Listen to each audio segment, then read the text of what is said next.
I'm ready to keep going. I feel like we're very close to the end now. Yeah, we gotta be. I think we're at like the 90% mark at least. Both the Eubanks in one room. Yep. Owen Eubank, thank you for being here. I've been informed of what Lowell has said, and he has lied to the police and has put my company at risk. I am no murderer. I understand your concern, but there are a lot of questions we need answers to. We hope you can answer them. There is a perfectly reasonable explanation for what happened. My client was blackmailed. Blackmailed by whom, Lowell? I couldn't say anything or else he would pin the murder on me. If the press got that photo, my whole company would fall apart. Then my family. All I had to do was make him president, and he would help hide all this. But since it seems he intends to pin it on me anyway, I will defend myself. If you're serious, then there is one key question to all of this. Do you know how Anton Chambers died? I was attacked. I was afraid for my life. I had to defend myself. But that means it was you. My client was invoking his right to self-defense. One that he would have brought up to the police had Lowell Ledger not attempted to blackmail him. Detective, can he just get away with it in self-defense? The legal definition of self-defense provides three factual elements. Justified fear, inability to escape, and using force only when needed. To assert your claim of self-defense, you will need to explain how you met all three elements. Mr. Eubank, the matter of you being blackmailed can be saved for later. My client can satisfy the legal definition, as you will soon see. Then let's start from the beginning. Mr. Eubank, can you please explain what led to him attacking you? Yes, give me a moment to remember. Okay, so it looks like he did actually do it. Unless I'm misunderstanding something. Certainly looking that way. While at home, something important popped up that required me to meet with Anton. I contacted Lowell to set up a meeting so we could discuss it in person. We agreed to meet in order to talk about the future of our business. After I parked my car, I headed straight to his office. When I got there, he pointed his gun at me and threatened me. I still don't know why.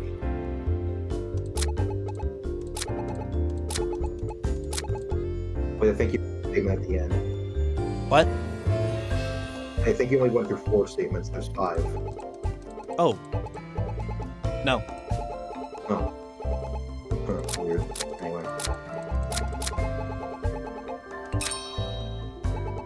Do you mind clarifying what something important popped up means? That is private company information and unrelated to this case. But him showing up at the office is important. How do we know he didn't just go to the office to murder Anton? If you let me finish my story, I will explain. Go ahead. We're all ears. Why did you have to meet in person? Why not over the phone or video? Phones can be tapped and videos can be recorded. That's why I prefer my meetings face-to-face. Better for keeping out nosy people. And yet, Joy was able to outsmart him. Now that I think about it, why did you go to his office? Why didn't you hold a meeting in your office? It was a very important meeting. I couldn't wait. It was just simpler if I went to him. And how did he know you wanted to speak with him? You had a meeting to talk about the future? That doesn't sound important. Those are the words of a follower. Do as you're told and move on. But the visionaries of the world know the future is always important. Eubank Investments is a company built for the future. Planning for tomorrow is the most important task. That is why it is so important. I see. Just smile and nod, Justina. Pretend to understand them. Smile and wave, boys. Smile and wave. Did you see or hear anyone on your way there? Not a soul. I thought Anton and Lowell were the other ones there. And would you say that you were the only Eubank there? Of course, Ferris was at home. This meeting was between Anton and I. Mrs. Eubank still hasn't told him about Fi's adventure. We should just keep that to ourselves. He pulled his gun at you the moment you got there? He didn't say anything? My client did nothing to provoke him. Anton pulled his gun on my client without warning. It was so sudden he had justified fear of dying. That's one requirement for self-defense completed. But something tells me she's covering for her client.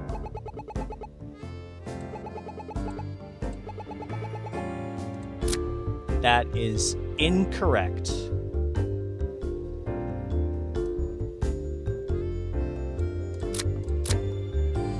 Anton declined the meeting. Mr. Chambers had no intention of meeting you. You set up a meeting with Mr. Chambers, but he declined it. Meaning, he didn't want to meet with you. How did you... I contacted Lowell to have the meeting, and he said Anton was free at the time. Asking him to set it up isn't the same as having Mr. Chambers agree to it. If I set a meeting, it happens. He isn't allowed to decline. My client wouldn't even know until arriving there. We already have your witness's testimony stating that he left our house before he was informed. What witness are you talking about? Who saw me leaving my own house? It's a long story. Even if he did leave before finding out, what matters is that Mr. Chambers didn't want to see him. And why is that? You are asking the wrong man. I can't explain his actions. But he wouldn't have attacked you for no reason.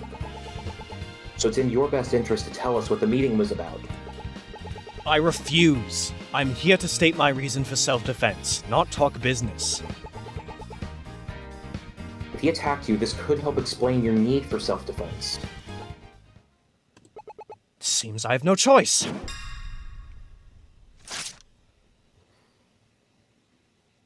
The B2TM plan. Our meeting was on finalizing details of the B2TM plan. I wanted our company to go beyond the walls of this city, to expand across the whole country. Anton and I both shared the same vision for the future of our company. We just had a few key metrics to work out, which we normally settle in my office. But since he had another meeting in his office beforehand, I decided to just go to him.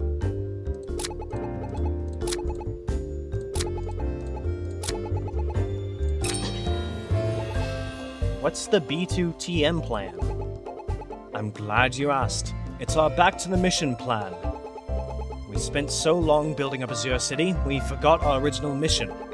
To build the infrastructure of the world, one city at a time. Why not call it BTTM? The 2T was my idea. I thought a number would be more fun to say. Exactly. That's why we are a team. I never would have thought of such a brilliant name change. I see. Corporate lingo is weird. But it's cute they both came up with a name together, I guess. Has Eubank Investments only worked in Azure City? Not completely. We had a few projects right across the bay, nothing big compared to our future. Azure City is the heart of our company, so our attention has been first and foremost here. But soon, that will change. Must say, that sounds quite ambitious. My client has always been ambitious. It's one of the things I appreciate about him. Her wife persona was totally about to show there. Was anyone else aware of these plans? Someone else at Eubank's Investments who would disagree? The B2TM plan was not finalized yet. Only myself and Anton knew about it. Might you be forgetting someone? Oh, yes, my lovely wife as well. We were planning to announce our plans once the three of us agreed on all the details. No one else, not even Lowell, was aware. If anyone else was aware, these two weren't the ones to share it. We'd better move on.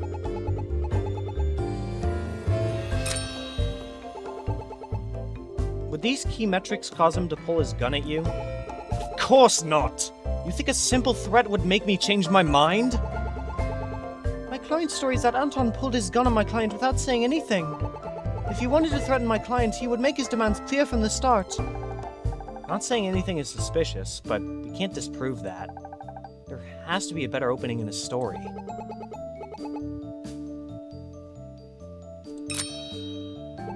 Did you know who he was meeting with?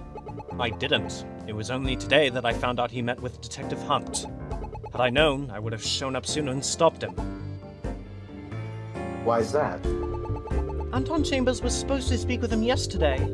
Requesting to speak with him the day before implies we intended to bribe the police. It would only make Eubank Investments look bad. Anton clearly didn't care about reputation, or Owen if he was willing to offer dirt on him. Okay. I don't think that's right. If that doesn't work, I have an idea for what we can do. Okay.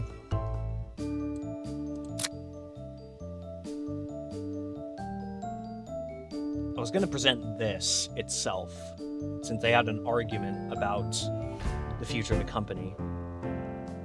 Well, that's So clearly they didn't have... with him. What's the statement you're presenting it to?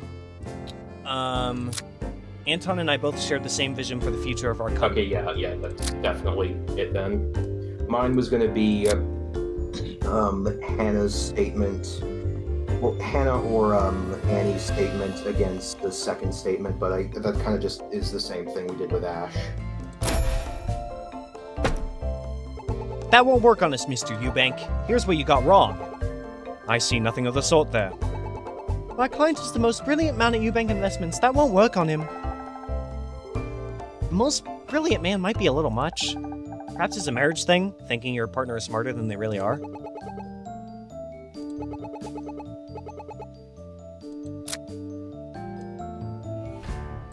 Yeah, because the point is that they needed to get, they had to get, yeah, you see there, Anton wanted to get a bunch of stuff within the city. And they did that because they were in the red for a while. Okay, I think maybe what it is that statement is used on we both had the same vision. Yeah. Yeah, that could work.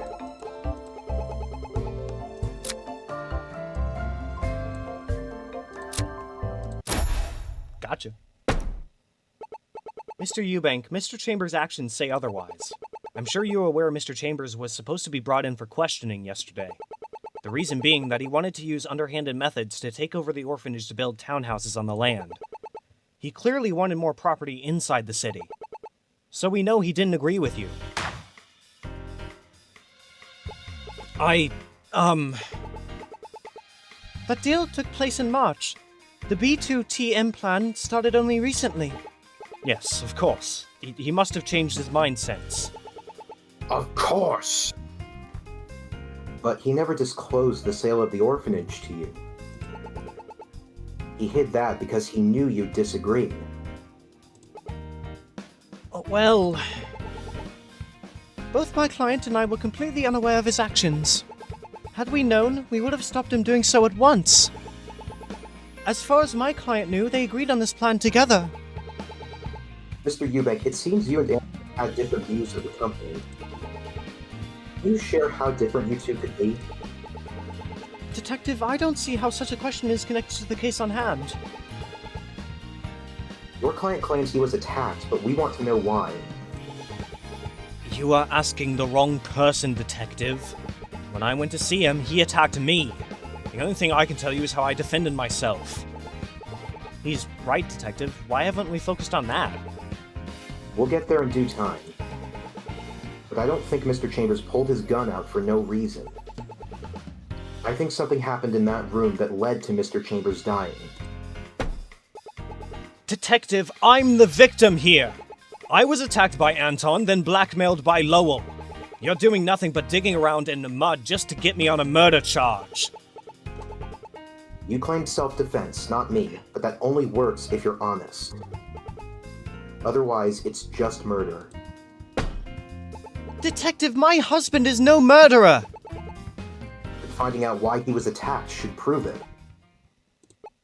Fine. The sooner this is over, the better. It's only natural that he and I disagreed on a few things. But we have been a team for years, seeing eye to eye on every major issue.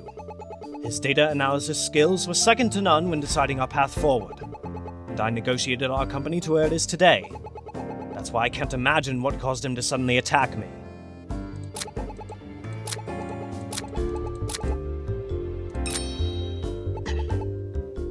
Did the two of you often disagree? I admit we butted heads a few times, but we saw eye to eye more times than not. Looks like you wanted to say yes. They did have different personalities. Perhaps that's the nature of a partnership. Seeing eye to eye so often must be tough. How did you manage? Some say that a strong leader is one who never backs down. Those people are wrong. Leadership is about knowing who to trust and which ideas are valuable. Only a fool is stubborn enough to think that they know everything. That's why Anton and I get along so well. We trusted each other's experience. What does data analysis skills mean? It's the art of visualizing the purpose of data and creating easy-to-understand representations of quantitative and qualitative data in order to help communicate our company's goals. Come again? It means he knows how to look at data and decide what to do with it. Oh, that's simple enough. Why can't business people just state the obvious? Sounds like Justina could use a quick course in English for managers.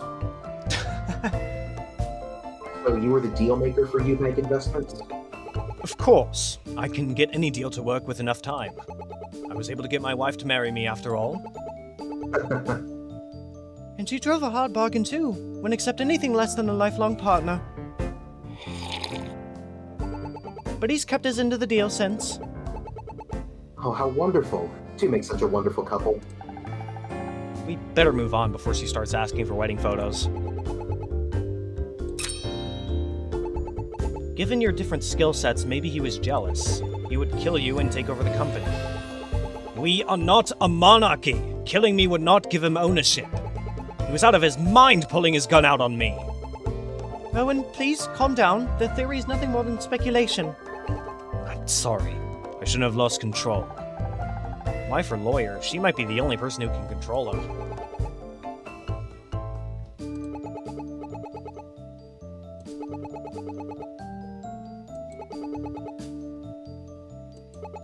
Okay, I think I know what it is. We need Ash's story for one of the earlier statements, though maybe that'll Owen overruled maybe Anton, it'll work on the final statement. which made Anton resentful. Yeah. Okay, I think that is it, but just not here. Yeah.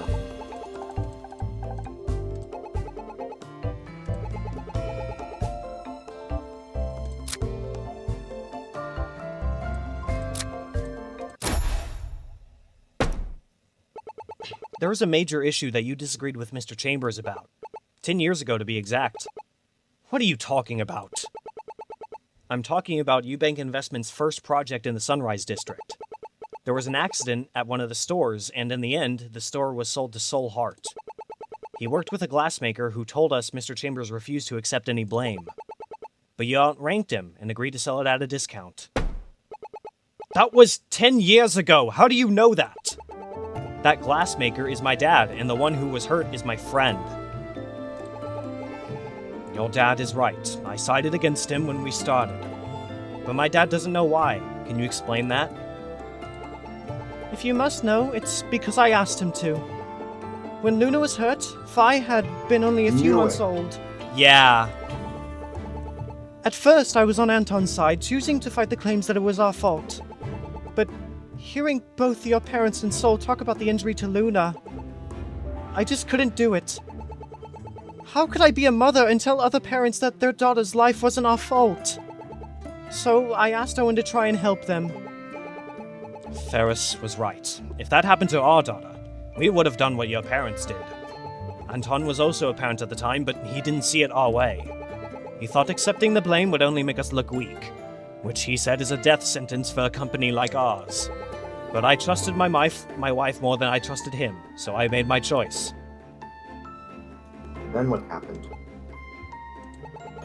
He told us he would accept our judgment and let it go. It was just one building, and the district was big enough that we didn't need all of it. But he never truly let it go, and disagreements can lead to more violent solutions. Don't tell me you think!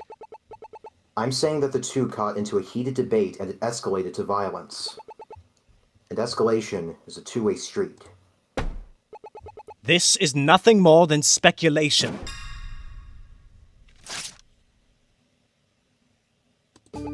He attacked me suddenly when we were supposed to have our meeting. Yes, I pulled rank on him in the past, but only when needed. And yes, him still buying the store is against the B2TM plan. But our company had a bright future long before that night. But when he attacked me, he threw all that away.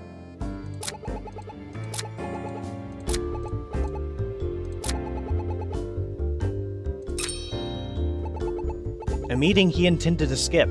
He wasn't interested in talking to you. There are some meetings he isn't allowed to say no to. But holding my client at gunpoint isn't how one declines a meeting. Right. You can't just say no to your boss like that, I guess. I can't even think of aiming a gun at Sue. I bet the bullet would be too scared to even come out. That's a funny line. Did you pull rank on him often? Of course not! I'm not some micromanaging CEO. I always valued his opinion and trusted... But I wouldn't let anyone tell me how to run my company. If I must put my foot down, I will. Or in your case, your umbrella.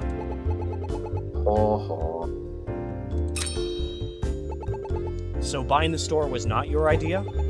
Anton's plan went completely behind my back. The head of the legal department would have discussed this matter with me personally. And what would he have done if he didn't die? I can't predict what would happen, but if I had to guess, he would have worked with a member of my legal team. This could have completed the work under my nose and settled it without my knowledge. Not that he would have gotten away with it for long. Maybe if we didn't solve the embezzlement case, she would have figured it out on her own. That's definitely the contradiction, by the way. This one we're questioning now. Okay. What do you mean by a bright future? I have plans in mind for our company. Plans that could change everything for us. And while there is some risk, I have never been more assured of the company's future. But the details are best saved for a future press release. You could have shared that future with us.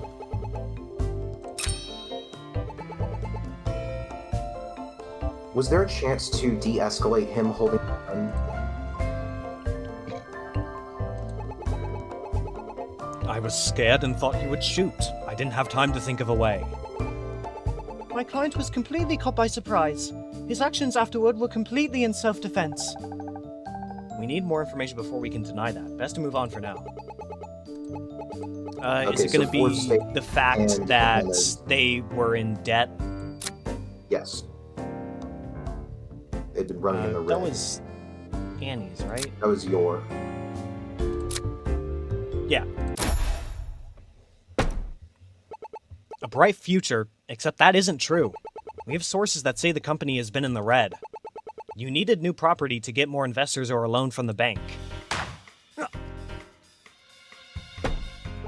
That information is not public knowledge. If the police leak that information... Mr. Eubank, we have no intention of doing so. We only want to solve this case. If you and Mr. Chambers had a fight, would it have been related to the company's financial situation? And that's why you didn't want to tell us? I was attacked. I was afraid for my life. I had to defend myself. Stop saying that! Yeah. He has to say it. It's required to claim self-defense. That said, his lawyer seems awfully quiet. Does she think he did it? Mrs. Eubank, is what we just said news to you? Or she might have just not known that the company was in the red. He could have been hiding it from her. I did know, but I only found out 2 days ago. Ferris, you're not gonna tell them. Owen, I completely believe you're innocent. What happened to Anton was not your fault. But these two are good people, and if there's anyone I trust to solve this case, it would be them. 10 years ago, you trusted my judgment. Please, trust me again. When we got married all those years ago, I told you there was no other person I would trust with my life. If you believe it's important to share it, then I trust you. Thank you, Owen. How did you find out 2 days ago? After everything with Anton, I was preparing his defense the day before he was supposed to come in. Regardless of his actions at the orphanage, I was going to make sure our company's image wasn't damaged. That's when I uncovered something. Our company had stopped growing, with some investments not paying off as expected. Owen never told me. I handled all the legal matters, but he purposely kept some details away from me. So I confronted him, and we started yelling. We should keep out the part where Fi overheard them. I told her at the time I would handle it. I'd been trying to keep the company going by any means possible. I even started selling some of my older golf trophies to cover some expenses. Trophies? Surely they can't be that expensive. It wasn't much, but even a little bit of money helps. Collectors would pay around 1 million alms for just one. What? What? That's more than I have ever seen in my life! I had a deal hang in on, Apple... The stream is buffering for me. Okay. Okay, go. I had a deal in Appleton ready, and I was sure it would fix everything. Anton wanted to keep investing in properties in Azure City. We couldn't afford to do both, so we needed to pick one. It was only after the embezzling that I started having doubts, but I wanted to handle it without needing the police. Even after the orphanage deal came to light, I still wanted to give him a chance. We were supposed to meet after everything with the police was settled. But once Ferris found out what I was hiding, I needed to speak with him that night. You left in the middle of the fight. I had Lowell schedule our meeting and I needed to keep it. I figured once I met with him, then I could explain it better to Ferris. But when I got back home, I couldn't let her know he was in the office at all. I wanted to keep my family away from Lowell's blackmail. Lowell says you offered the job to him. You said it was blackmail. Mrs. Eubank, were you aware of this before today? No. Owen only told me after Lowell asked for a plea deal. Mr. Eubank, what happened when you got there? When I got there, Anton told me he had to go. That's when I stopped him, telling him we had some important matters to discuss. He tried to push past me, and I told him he wouldn't leave until we were done. I had plans set in motion in Appleton, and unless he had something bigger, we were going to present my plans to the bank. That's when he pulled his gun on me. I was so surprised my monocle popped off. It popped off? Only my right eye had proper vision for the next few minutes. I couldn't put a new one in, so what happened next is a bit messy. He said, "You think that backwater town is gonna save this company? You can't make a profit from poor farmers. So step aside before you regret it. Something important happened tonight that I need to settle." Better update his statement. Also Appleton. That's where Oliver's from. Oh, I'm surprised you remember that. My mind is a steel trap. And don't do that again. So you could have stepped aside but didn't. Why engage him after he pulled his gun? As an exception to the legal definition of self-defense, our country's castle doctrine affords a person a special privilege. They can stand their ground in any place they own, including a place of business. My client was attacked inside Eubank Investments, which he owns. Thus, under castle doctrine, he could continue to claim self-defense even if he had the ability to escape. What's castle doctrine? One's place is their castle, and they have a right to protect it. Applying it to one's company is a new one to me, but that's not the interesting part. But what does something important happened tonight that I need to settle mean? I don't know. At the time, I didn't think about it. Perhaps we know. Here's what Mr. Chambers considered to be important from that night. It's probably Annie's statement? Yeah, I think so. Or was it the store? It could have been the store. But I think that's doable. This should be all the proof you need. That doesn't help, Justy. You better try again. Oh, I think sorry. we had this conversation earlier. Was there anyone Anton needed to meet that night? Maybe it's just Hunt? But, like, We don't know how They to... had to meet someone that night. That can't be it, right? No, that's not relevant here, I don't think.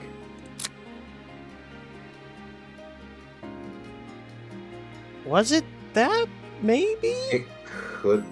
Maybe it could have been, but then again, that's when he... There is one matter that he could be dealing with. Harris' new book. He used his taser on... Oh yeah, he had to get that back. He used his taser on Mr. Chambers right before stealing his flash drive and running off. If Anton was determined enough, he might have gone after Harris to get it back. That would make sense. Mr. Eubank, do you think Mr. Chambers would do it? Let me think.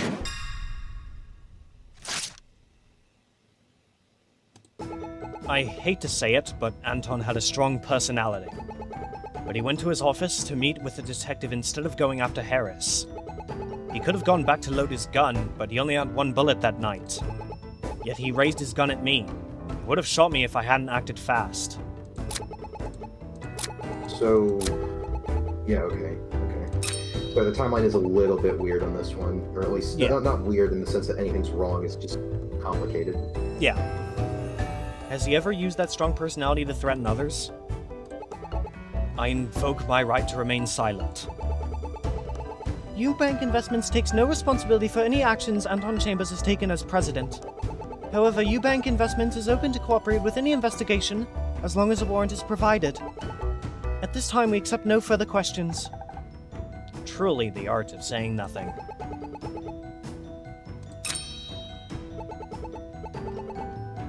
The reason was to bribe Detective Hunt. He likely felt he couldn't skip that meeting. Eubank Investments takes no responsibility for any actions Anton Chambers attempted towards any member of law enforcement.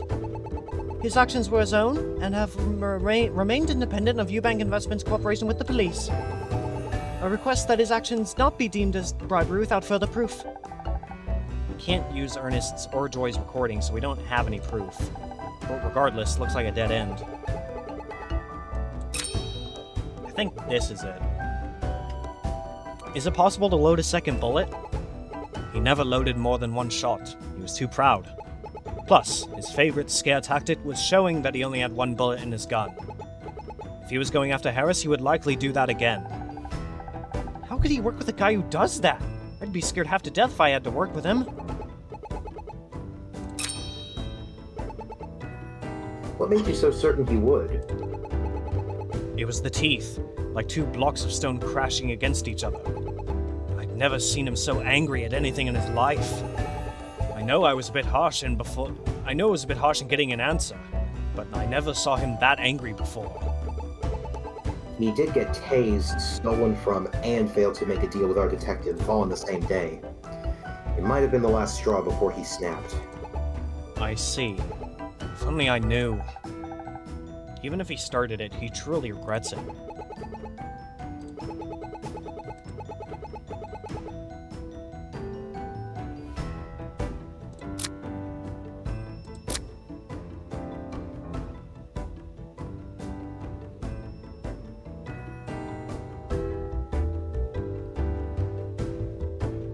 I feel like it could be this. How so? The fact that his gun was only loaded with one bullet, Yeah? and yet there are two bullet wounds. Yeah, that's something we still haven't really cleared up.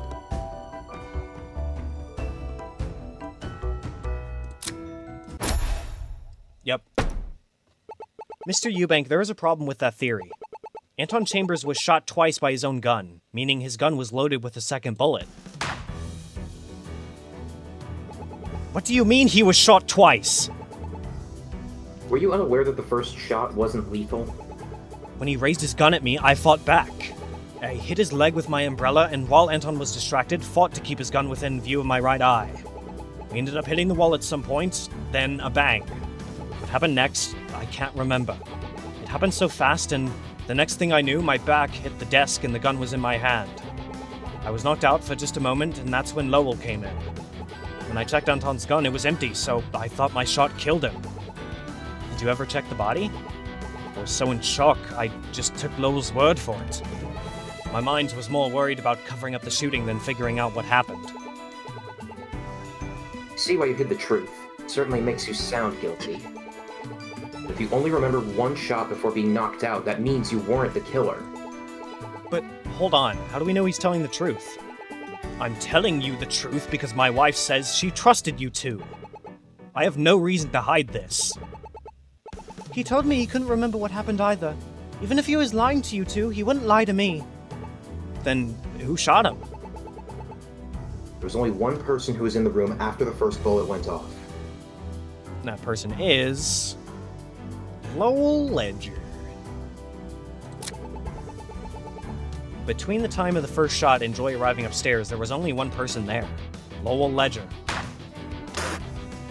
I feel like this might be a case of not so much who's the most influential person, but more, or who stood to gain the most. Well, that is technically so true, but more, how do you pin down Lowell after he's taken this plea deal? Yeah. Lowell did it this whole time! I'm thinking the same thing. If he saw the first shot, he just needed to fire a second shot to kill him. Then he could blackmail Mr. Eubank into thinking he pulled the trigger. I think we need to bring him in for questioning. That good-for-nothing weasel! How dare he! He killed my friend, blackmailed me, and tried to pin his murder on me! When I get my hands on him, I'll... That felt good. Now, would you kindly drag Lowell in here and charge him with murder?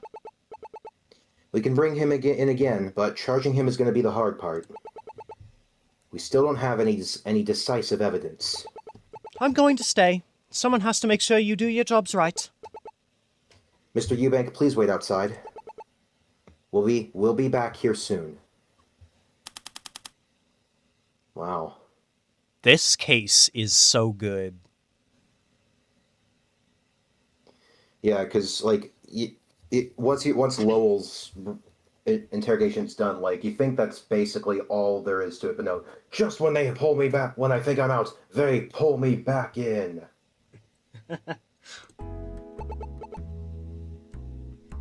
How you doing, Justy? I think this is it. Lowell is the guy we've been chasing for 2 days. And right now, I'm not feeling anything.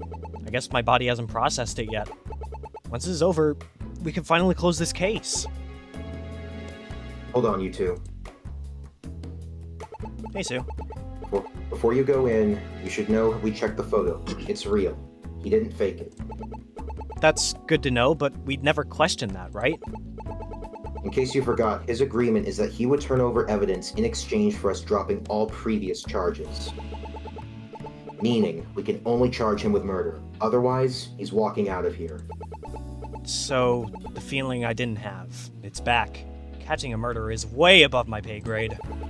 We don't even have proof Lowell killed anyone. Hey, Sue, can you give us a moment?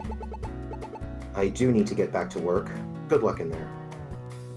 I'm so sorry for suspecting you, Sue. I don't know why. Yeah. It happened. It's just, it comes with being a visual novel fan and a murder mystery fan. You just suspect everyone. Yeah. I'll get the paperwork ready for when you both solve this case.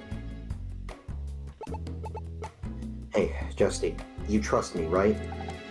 Breathe in, breathe out. I trust you. And you'll be fine. But no matter what, I'm the mastermind. No! No matter what, I have your back. You know, if you squint, she looks a little similar to Samugi. Oh, no. I'm sorry. I'm sorry for saying that. I take it back. You can't take this back. You set me up. You set me up. You set me up. Justina, tell her that she set you up. You set me up. You set me up. You set me up. We can do this, partner. Breathe in, breathe out. I'll calm down. Do you mind if we wait inside for them? Sure thing.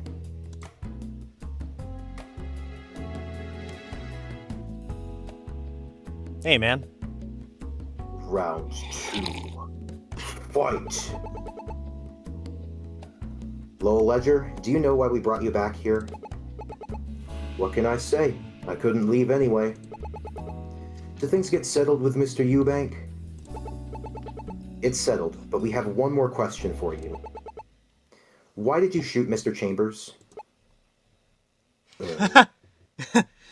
Just going in cold turkey, okay. Do you think you're funny? I gave you all the proof you needed. And now you think I committed murder.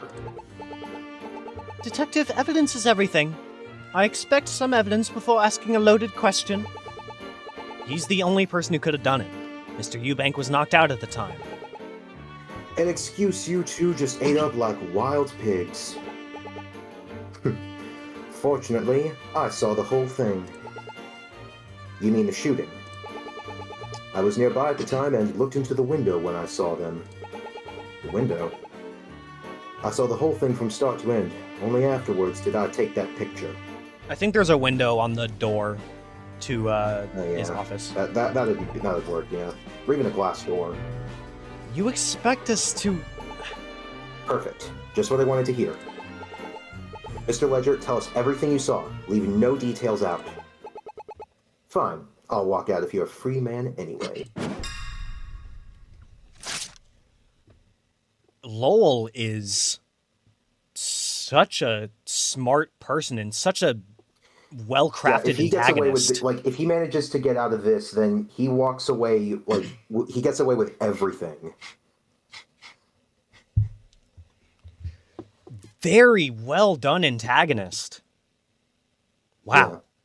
Yeah. And the thing is, he isn't involved straight away. You still meet him a couple of times, and I mean it's kind of similar to Anton in Case 3, how you kind of think that he's going to be the direct culprit, but instead it kind of takes a lot of digging around elsewhere where he isn't as involved directly, right? Yeah. I looked into the window when I saw the two talking, but I couldn't hear them. Suddenly, Mr. Chambers pulled out his gun and aimed it at Mr. Mr. Eubank hit Mr. Chambers with his umbrella, then took the gun while he was stunned. With the gun in his right hand, Mr. Eubank fired his first shot. Anton was hurt, but he lunged at Mr. Eubank. That's when the second shot was fired. But Anton pushed him back into the desk, and that's what knocked Mr. Eubank out.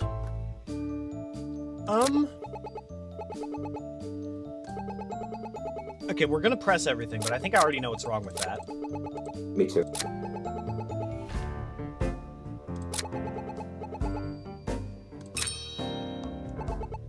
Why couldn't you hear them? It must have been loud.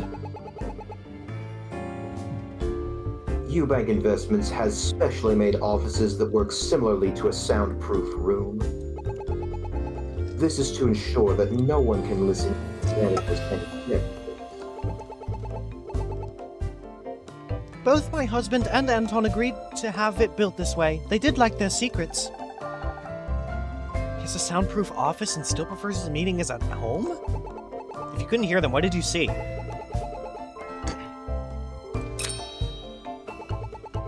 Did you see anything that would provoke Anton into pulling his gun? Nope, I didn't see anything. The window isn't exactly a front row seat to a movie. I never knew why he pulled the gun in the first place. Doesn't seem like he knows Anton's threat to Owen. So how did Mr. Eubank grab the gun? Where did he hit Anton? On the side of his leg. I can't remember which leg, though. Detective, the autopsy report doesn't show that injury. I don't see it here. Oh, here it is. Small bruise on his right thigh. I think that confirms Lowell's story. What happened after he took the gun? How do you know it was his right hand? It's what I saw, simple as that. I even have proof. You saw the picture, right? As you can see, he had the gun near his right hand when I took the picture. It must have fallen out of his hand when he got knocked out. Does that answer your question?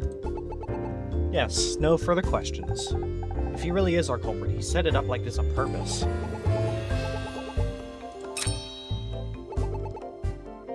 Why did he lunge at Mr. Eubank? That question can only be answered by Anton. My client can only speculate. I couldn't answer even if I tried. To be shot and move like he wasn't hit was most impressive. Adrenaline makes the body forget it's in pain. It also helps that the first shot wasn't lethal. What happened next? I'm confused. Was Mr. Eubank's back towards the desk? After the first shot, he moved towards Mr. Chambers' desk. I think he was looking for something, but I can't tell you what. That's when Mr. Chambers lunged and attacked him. He fired the second shot, but the recoil caused him to hit the desk, and he was knocked out. Looking for something sounds like code for I need an answer fast. I can't disprove that yet. Perhaps there's a simpler problem with his statement. Yep.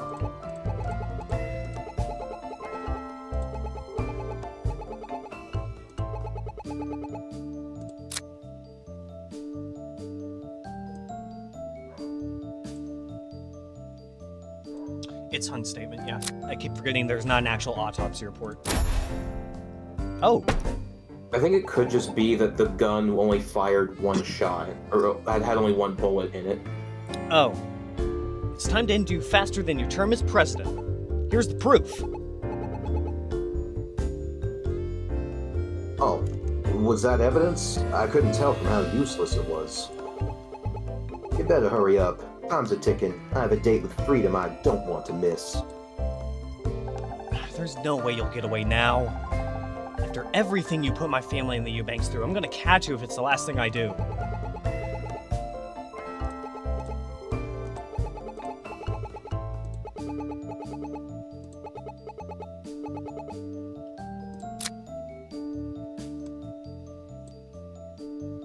Do we have his gun as evidence that there was only one bullet loaded?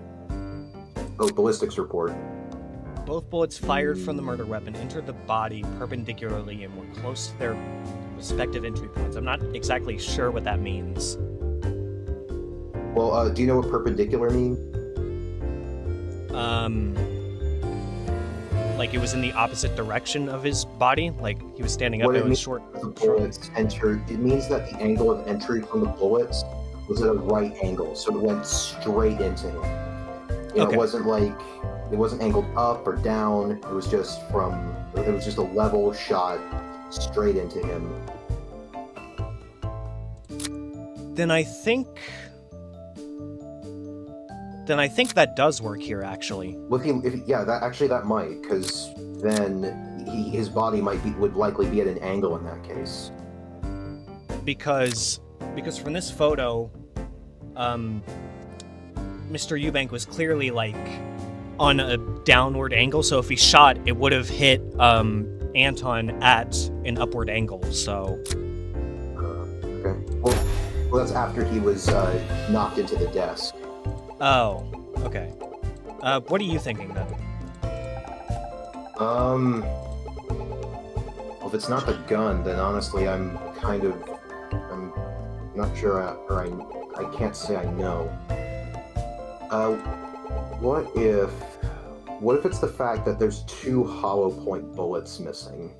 Do we have anything about that or the safe's contents? The safe.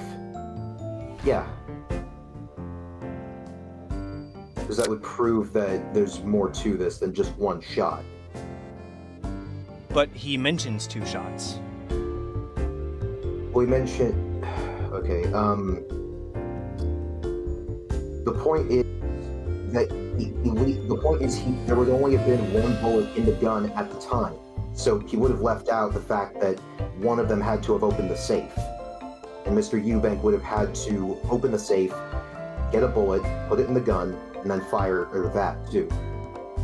all without Anton like lunging at him and preventing him from doing so. Oh, I see. That's, Okay. That's what I think it is. No. Dang, really thought I had something there. It might still be that, but,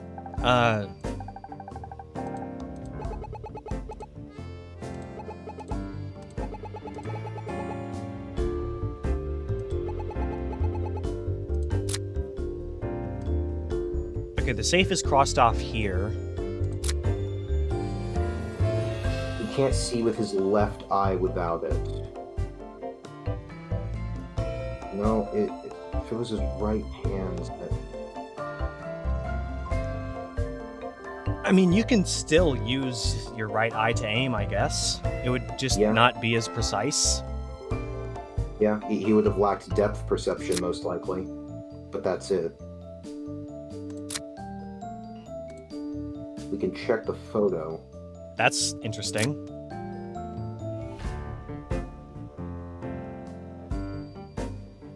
Where's his umbrella? Oh, yeah, that's a good point. I suppose he could have dropped it, but where else could it have gone? Nope.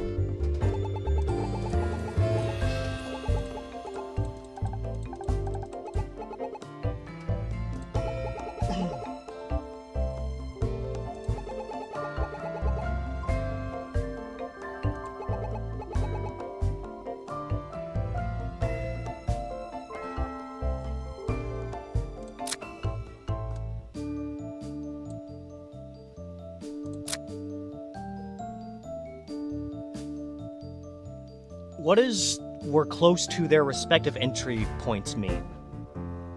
I mean, it basically means the, wait, both bullets fired from the murder weapon enter the body perpendicularly. I mean, it just means that they were close to their respective entry points, so I guess they were fired at point-blank range? That could be something. Because then they would have had to find gunpowder residue on his body, and all they found was on his coat, the right sleeve of his coat. It wasn't found, like, on his body near the lethal wound. Exactly. Lowell, your story doesn't add up. If Mr. Eubank did shoot the gun from his right hand, it wouldn't match with the first bullet's entry point. Not only that, actually, I think I know what she's about to say. If they're facing each other. It was in his left. It was in the. Yeah, if they're facing each other. It's in the. I forget which side of his abdomen it was in, but the point is, like he would have had to probably shoot across. No, if Mr. Eubank shot the gun while they were facing each other, the bullet would have hit his left abdomen, but the autopsy report says that it hit his right abdomen. Oh, yeah, then that was my point. Yeah. The bullet needed to shoot straight into his right side, but he couldn't do that with his right hand. And if he wanted to shoot Mr. Chambers, he would have aimed close to his chest. I must have been mistaken. Oh, yes, I know. When Mr. Chambers pointed his gun at Mr. Eubank, the two circled each other, daring each other to take the first shot, no pun intended. The gun was in his left hand, but from my angle, it was in his right hand. Then everything played out as I said, with the two switching sides. My left and right were mixed up. A simple mistake. Can you go into more detail on what you saw?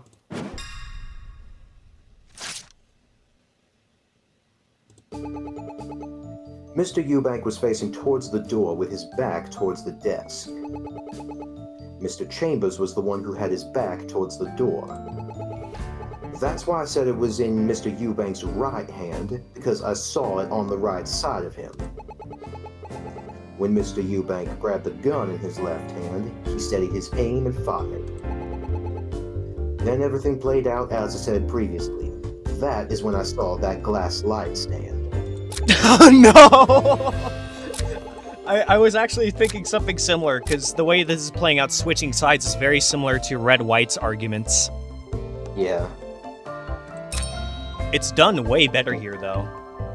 Yeah, Turnabout Sister, like, Turnabout Sisters is like engaging in the moment, but has quite a few points where, unfortunately, like it does, where logically it does kind of suffer. Yeah. So you could completely see his body? Anton's body was covering a part of him, but I could see enough. Fear in his eyes was a delight to see. Jesus. If his back was towards the desk, where was Mr. Chambers? Mr. Chambers was blocking the door. Why did he need to pull out his gun as a threat? He could have just walked out. If I had to guess, he needed to send a message. Us leader types can't just be followers forever. Whatever you say, President Lowell. Oh wait, Whatever it's you just Lowell, say, right? Mr. President. How could we forget that you were fired? I wasn't fired, I quit. Eubank Investments hasn't received any sort of resignation since this morning.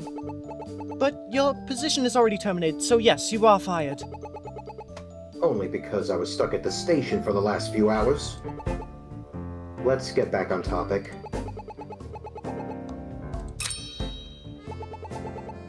That's a big mistake to make for someone who saw everything. Even someone like me can make a mistake or two. But now, it's perfectly correct. No problems whatsoever. He must be bluffing. There must be a hole somewhere. A hole that could only show up because of this new lie. If he aimed his gun, did he intend to kill Anton? Who can say? Maybe he said something to Anton before firing. Maybe the classic, any last words? Does he think Owen is some kind of action movie star? As a matter of fact, yes. As a reminder, you said he searched the desk, Anton lunged, then a second shot was fired.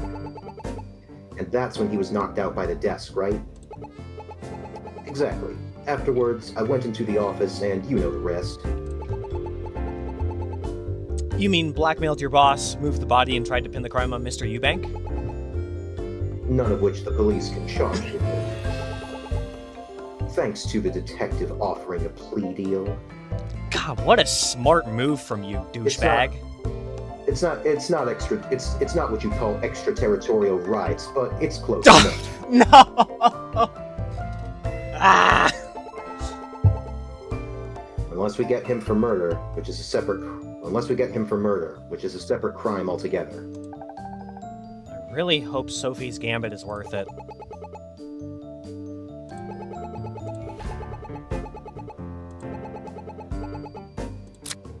Okay, he couldn't see out of his left eye.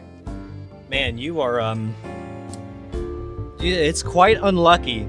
It is very unlucky that, Owen happens to not have good eyesight in his left eye. Because otherwise, this might have worked out for you. Yeah. But you know what they say, lies beget more lies. Yep. Lowell, that explanation doesn't make any sense.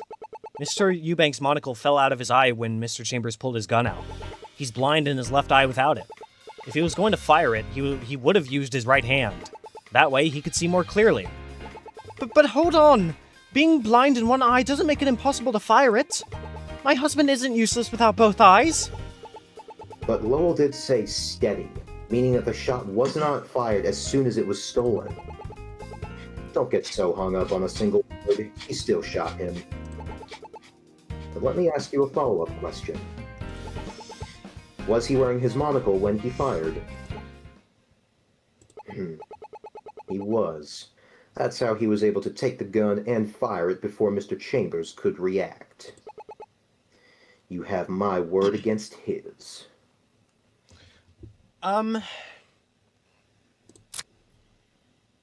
Well, you're kind of screwed, because, your own evidence contradicts you. How so? Is it because his monocle isn't on him? Yep.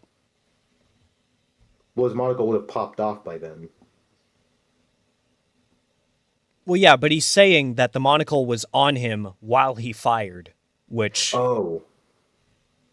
Well, that doesn't show the moment of the shooting is the issue. Yeah, I know. Lowell clearly wants his story airtight, and a missing monocle would be a problem. He needs Mr. Eubank to be the only suspect. Lowell, we can prove that he did lose his monocle. Here's how we know he lost his monocle before firing. Perhaps we still can use the photo? I guess so. In this picture, you see Mr. Eubank without his monocle. If he had it when he was attacked, where was it? Simple. It fell off when he hit the desk. The force knocked it off him. Then where is it? Shouldn't it be around his body after hitting the desk? Well, it must be out of shot. He's right. It is, but I think I know why. Think about the positions of the two. If Mr. Eubank had his back towards the desk, even if it fell out when he was surprised, it would still be on the floor. But if the two flipped, with Anton's back towards the desk, his monocle would have fallen off and be out of shot. But that doesn't make any sense. My husband woke up after this photo was taken. How did he get there? I was thinking about that. It's basic, really. During the struggle for the gun, they must have switched sides. But how? Mr. Eubank said something that stuck with me. I hit his leg with my umbrella, and while Anton was distracted, fought to keep his gun within view of my right eye. If what he says is true, then we might be able to figure out what happened. If Mr. Chambers pulled his gun out with his right hand, what do you think Mr. Eubank would do? Well, let me think.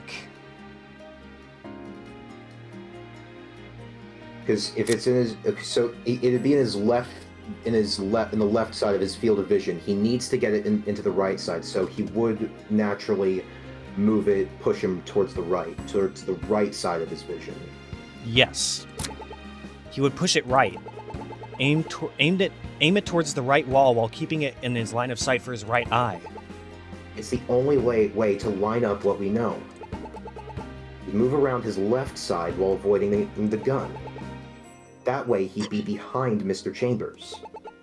But why would he do that? Why wouldn't he go for the gun? Simple. He didn't want to kill Anton. He must have tried to restrain him by grabbing him from the back to do so. Then how did he get shot? I should have the evidence. Here's the evidence that shows how the first shot happened. I'm gonna go with the... Where is it? Gunpowder residue on his right coat arm.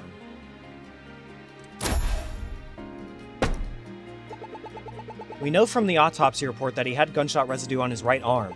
Mr. Chambers would only have had that if he fired a shot. He must have moved the gun closer to his right side once Mr. Eubank got behind him, meaning Anton was the one who fired the first shot. Unless you believe he shot himself with the second shot. You proved Lowell lied and explained how the first shot was fired. But my client is being accused of murder, not perjury. You still need to connect... Perjury? God damn it, I knew you were gonna say that. You still need to connect the bullet in Anton's heart to my client directly. There isn't any proof Lowell even touched the gun. All fingerprints were removed from it, so anyone could have held it. Mr. Chambers loaded the gun with a second bullet to go after Mr. Nubbuck. And even if Lowell loaded it, you couldn't even lift fingerprints off the bullet that was fired.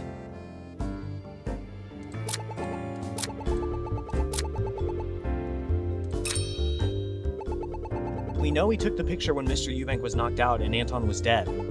He had the means to go to grab the gun and fire it. Being in the same room as the murder weapon isn't the same as using it.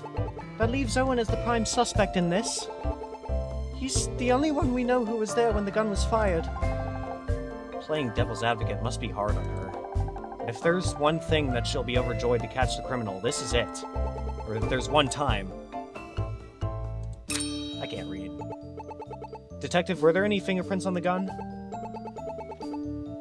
None were found. They were completely removed by the time we examined the gun yesterday. I removed them myself. I didn't want the police going after Mr. Eubank after I just got promoted. And to cover his own tracks. I guess finding fingerprints is going to help us here. But we know he only carries one bullet in his gun. Why would he load a second one just for one person? The motive for why isn't important. He was the only person who could have loaded it. So it's only reasonable that he's the sole person who loaded both bullets. has to be some proof he loaded it. That's not completely true. Detective Hunt said they almost got fingerprints off the first shot. That's irrelevant. That would certainly be loaded by Anton. What about the second one, huh? They couldn't get anything. There you have it. No proof I loaded it. Of course, even if I did load it, I wouldn't be dumb enough to risk fingerprints on it. He's just showing off now.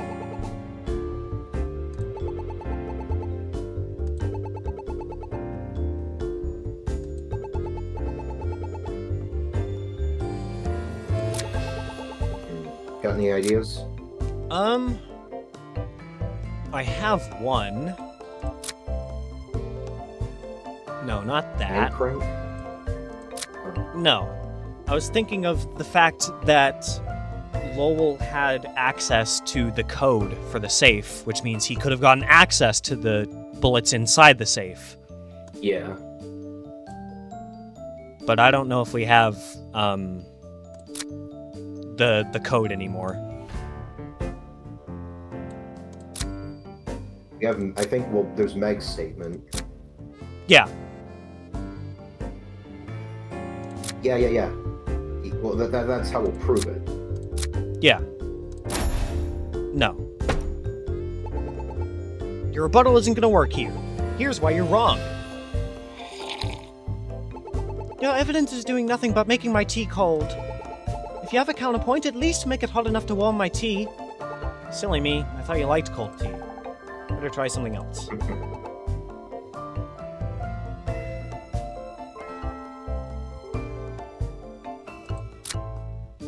Nah, she's not wrong about that, though.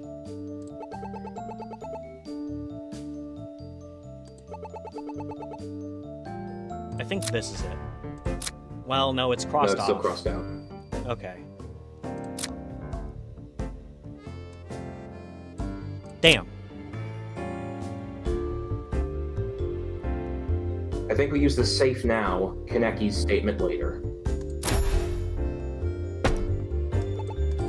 Perhaps it needs to, perhaps it needs to be on a different statement, though. Yeah. I was thinking the same thing. Shit. Lifting fingerprints, I feel like that probably won't work, but maybe. I don't know.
Okay, this one's actually racking my brain.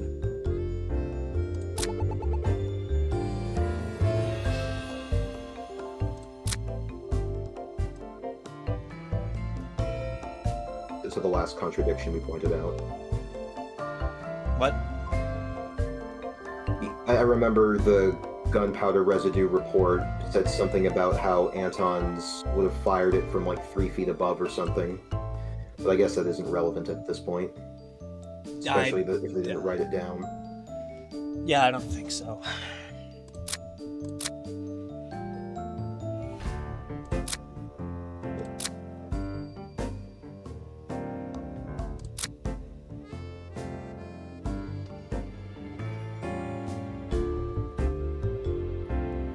Have you got any ideas? Go through the list again. The statements? Yeah.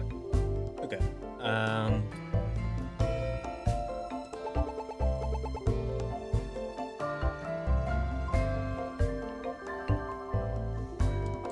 don't think it's that one. We'll go with a second bullet. I assume she means that he took 2 from the safe. I think so, yeah.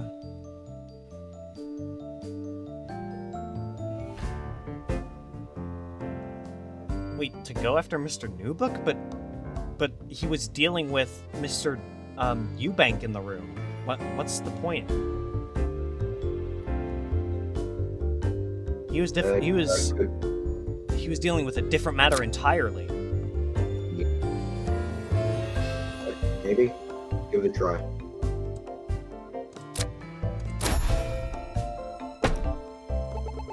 No, that's just his monocle thing. Yeah, I know, but it says that they had an argument, so I thought that might have worked.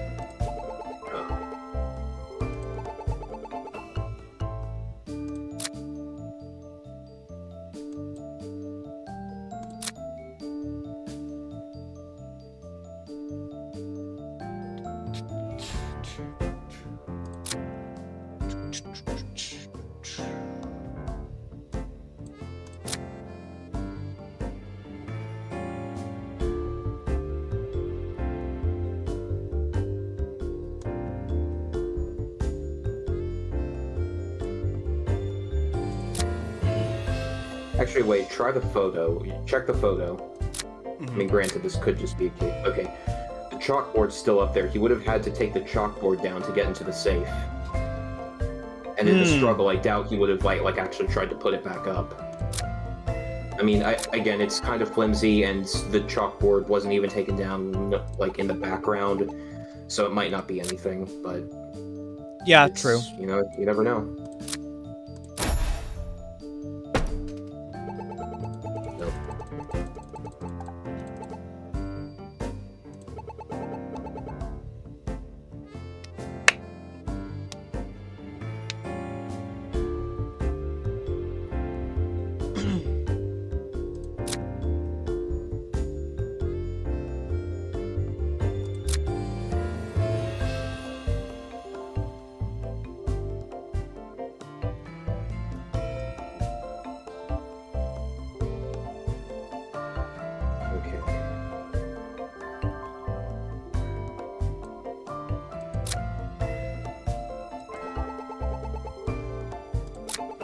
We could go through the questions again just to see like what comments are made, because usually when Justina says, I don't think we'll get anything on this, then that usually means that it's not worth pursuing, and it's not the one we have to dispute.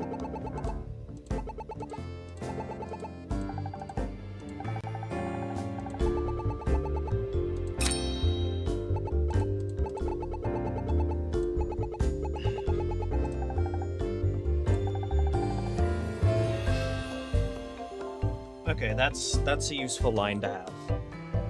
Guess finding fingerprints is gonna help here.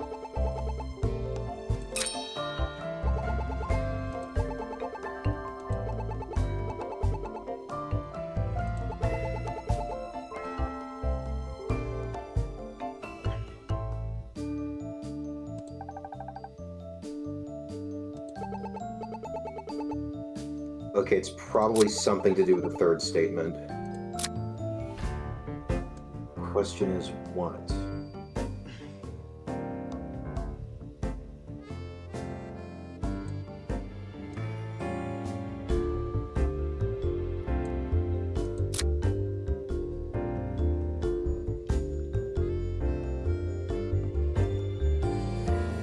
Go to Colin's statement. We haven't looked at that one in a while.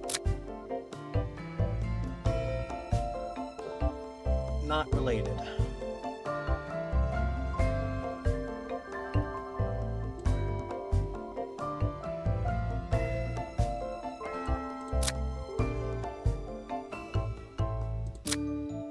Oh, surely they should have heard 2 gunshots through the phone.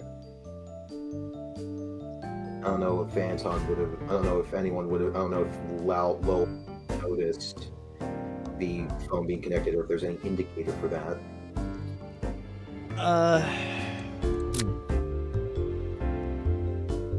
Oh, it's kind of like something heavy hitting a wall, followed by something that crashed to the floor. Then the gunshot happened. Could that have masked the sound of the first shot? Wait, something heavy hitting the wall, followed by something crashing, and then the gunshot? That sounds out of order. This is relevant to the case.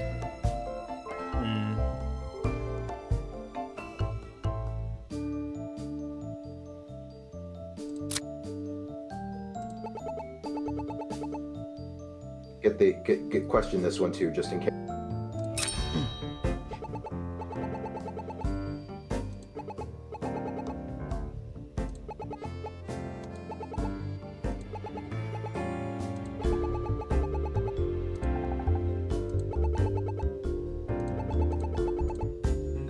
Yeah, so it's probably the third one.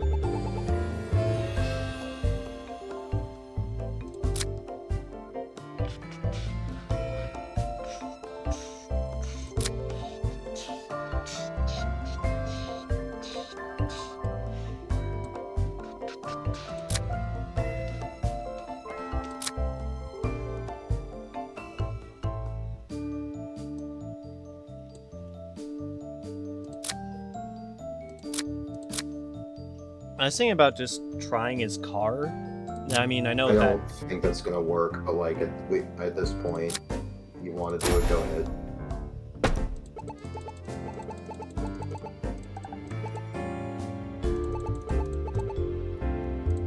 Oh, wrong button.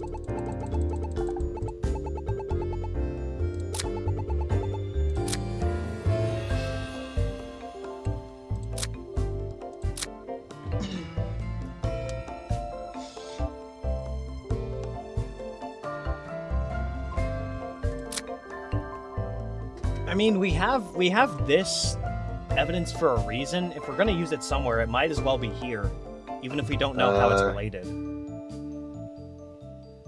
Yeah. I mean, where else are we gonna use this? I guess so. Nope.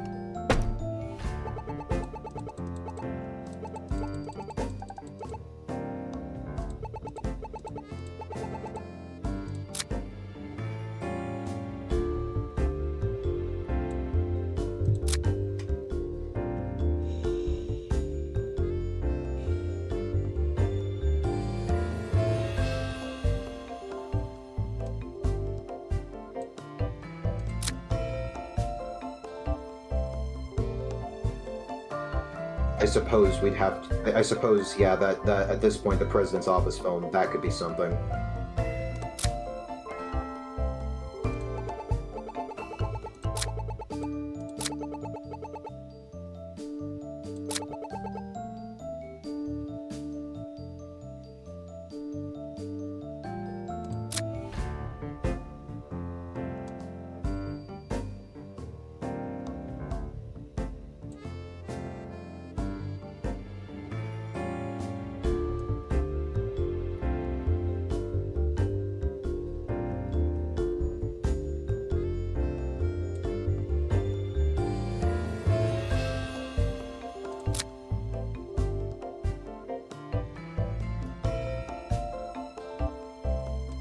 I mean, shouldn't there be gunpowder residue on... I mean, well, no, that's not gonna work. Okay. The whole gunpowder residue should have been on the Owen thing. Yeah, that doesn't work, primarily because Owen was behind Mr. Chambers at the time. So we're assuming that the first shot was fired by Anton. Yes. In the struggle for the gun. And then the second one was done by Lowell. I feel like it might actually be the president's phone. Where? Third statement. Because if there were 2 shots, shouldn't there have been 2 shots heard on the phone? No, Dang. because the phone disconnected after the first shot went off. Oh, yeah.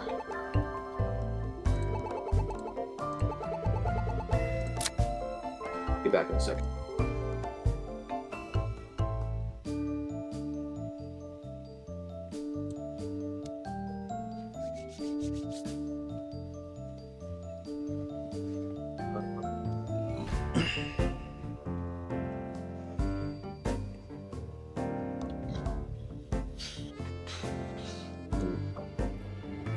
Let's go through all the evidence one more time. Okay.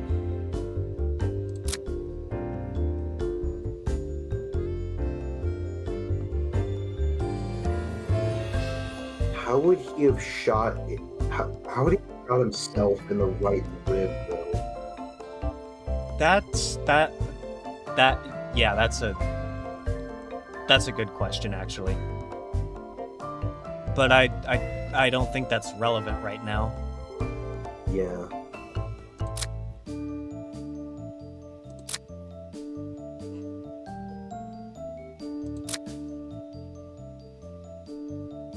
We can skip the ones that are crossed out.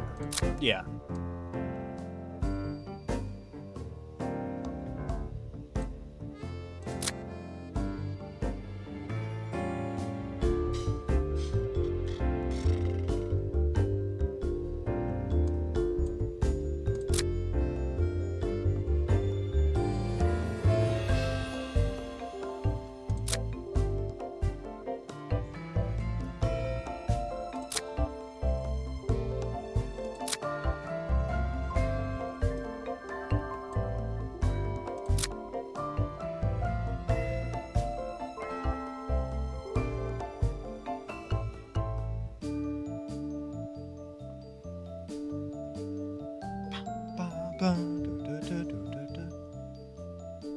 I mean, the ballistics report feels like the most relevant thing at this point.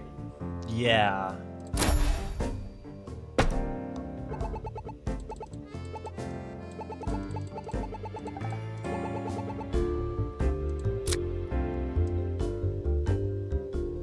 Wait. Did you use that on the first statement? No, I used think on I could prove... What? I used it on the third, but it's still crossed off on the first, so...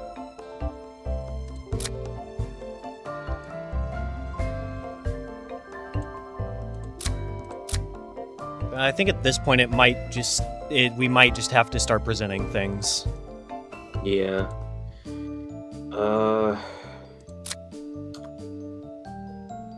It's not really relevant, but Oh.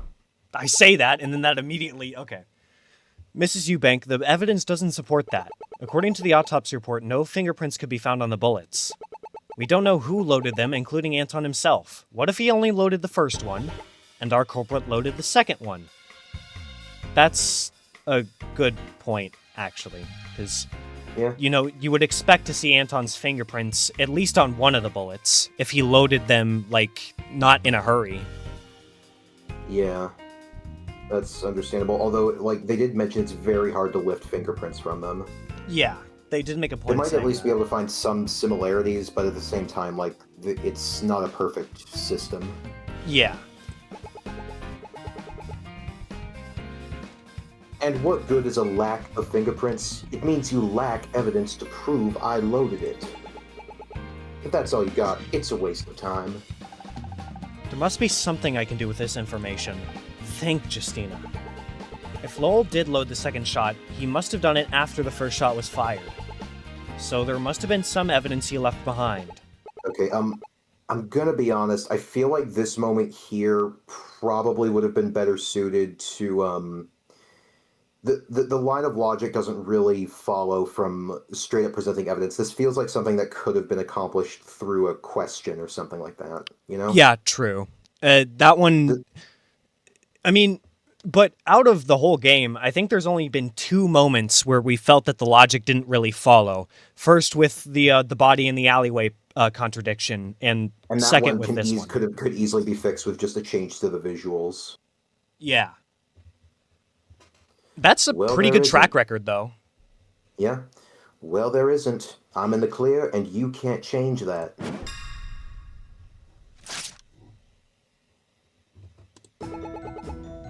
Mr. Eubank could have grabbed the bullet easily.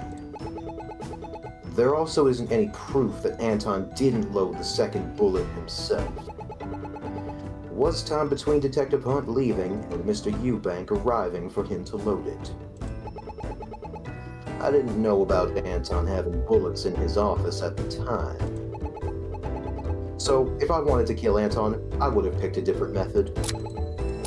It's probably that one and the fact that the safe code was in his car. Yes.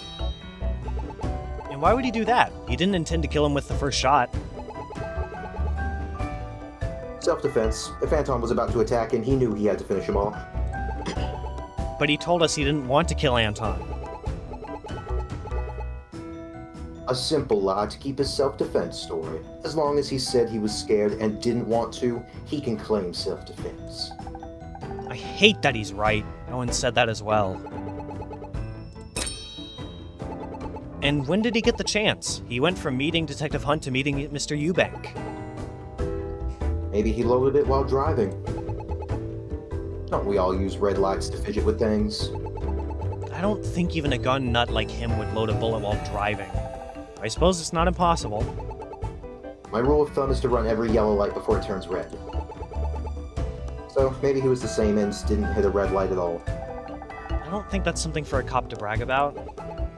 Yeah, that is something that gets brought up on the TV tropes page. The fact that she writes up a bunch of tickets, but runs yellow lights a lot.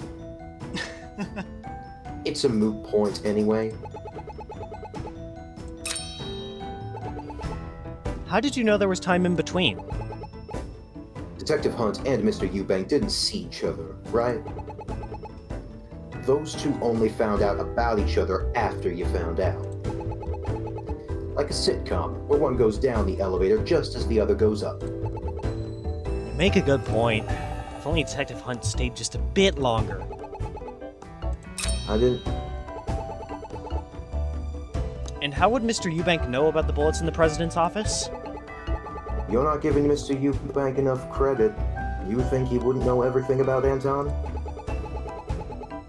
They worked together for years. He would notice Anton bringing bullets into his office. It's also his building. There's no secret he wouldn't know. He does make a good point. Focus, Justina. Don't let him bait you. Instead of focusing on what Owen might know, focus on what Owen could do. And what would you have picked? Who knows?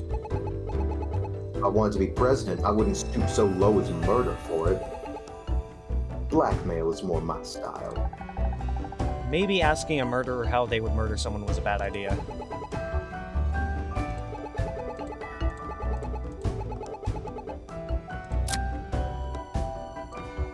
Ineki. No. We know he had the password to the safe, but this isn't proof he knew what was inside. I think there's better evidence to use. Okay, yeah, I figured that probably wasn't going to be enough, but it's good that they have that. That's one case where I do like their little, the fact that they'll tell you, like, if you're on the right track. So, should we use the safe itself, maybe? What does it say?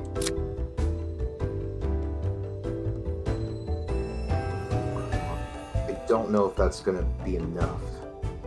And yet it's the only other thing that really, like, feels like it applies. Why is that?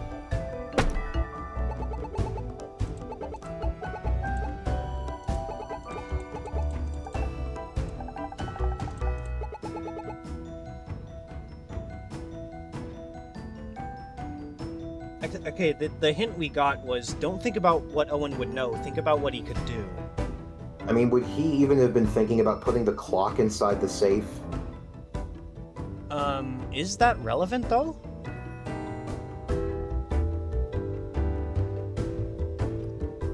I guess not in the moment. Check the photo again. The what? Check the photo. I want to see something.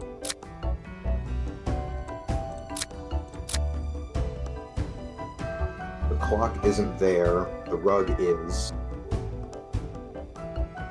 So I guess this would be. So I guess that would imply the clock. Like you put the. Either this is a developer oversight, or he put the clock in right after firing the first shot. I feel like it's probably more developer oversight, but maybe presented anyway. I don't know. Because think about it, he'd be putting the clock in at the same time that he's basically fending off Anton.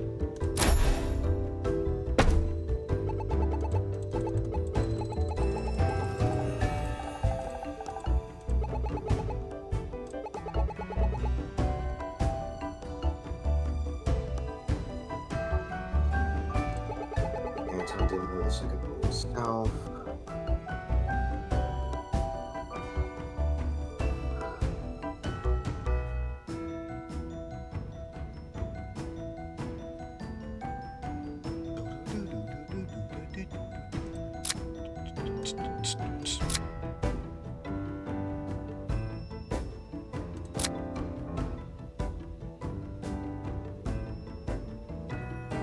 Called Anton around 7 p.m. Sunday night.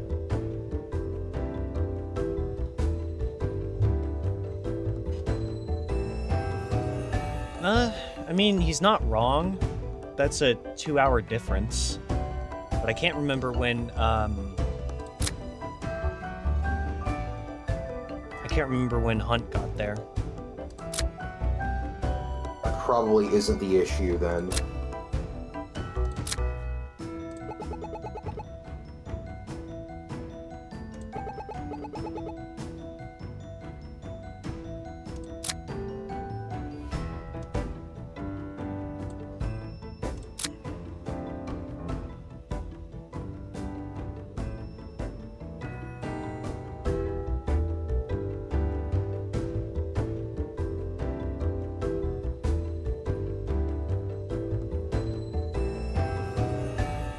We basically determined that it was like statement 4 or something, that was the one we needed to look into, right?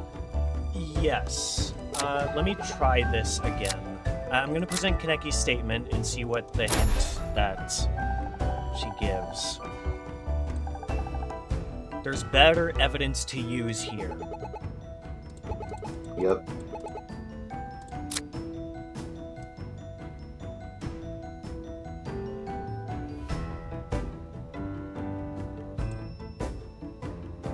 Ballistics report? No. Nope. I mean, could he have been eavesdropping with the phone, maybe? That's possible. Because I can't really think about what else it would be. Could be. We didn't really know his movements at the time, but then again, like, he would have had to be there too. And Joy never saw him.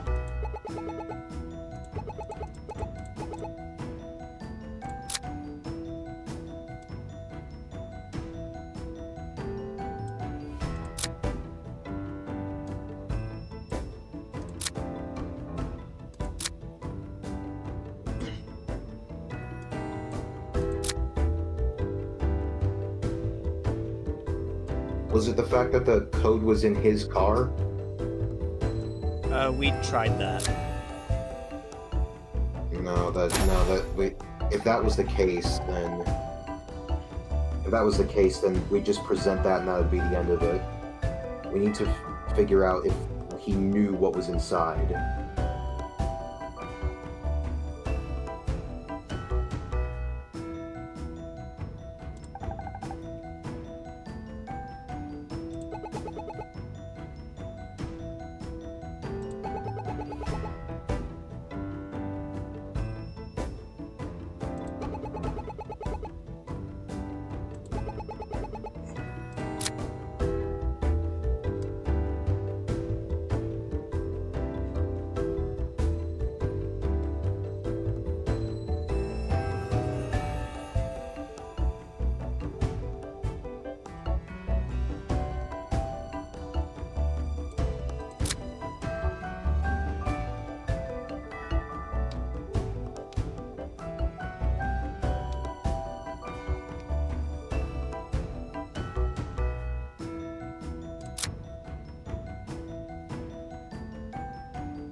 This one kind of confuses me because it doesn't say, it doesn't clarify,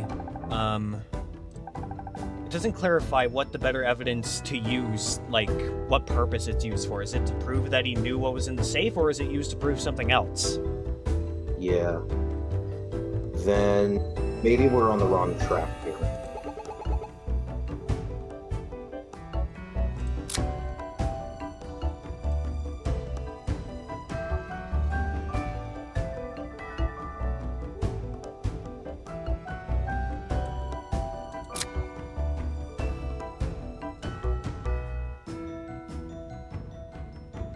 Maybe this is it?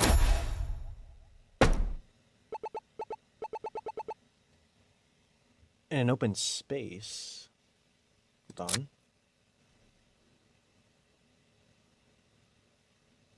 Okay, well, we can't see it now, but...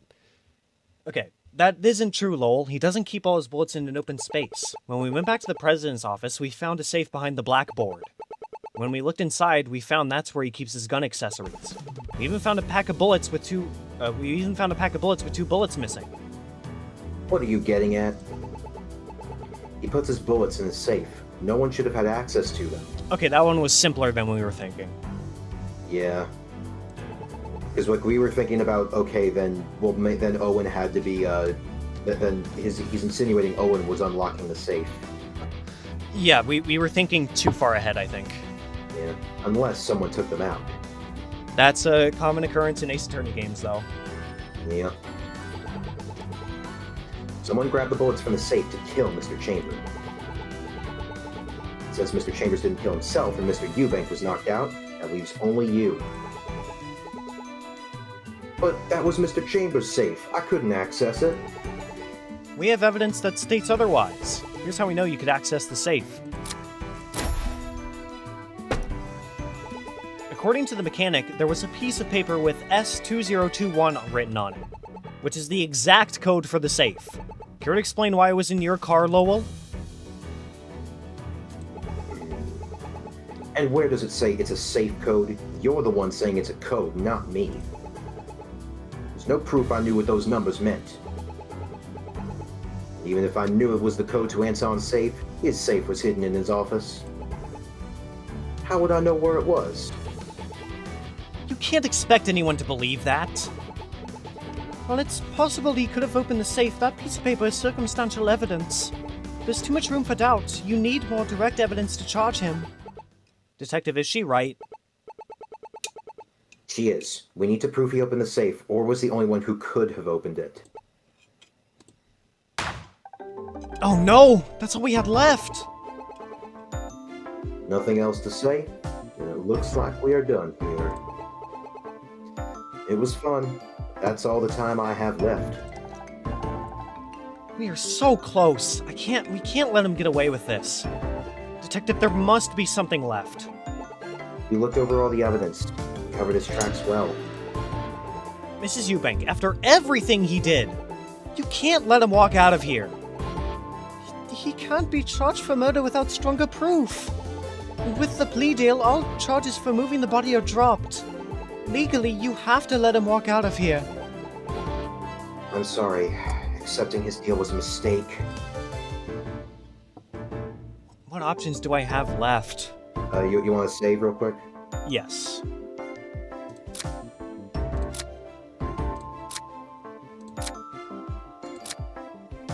Present evidence of murder.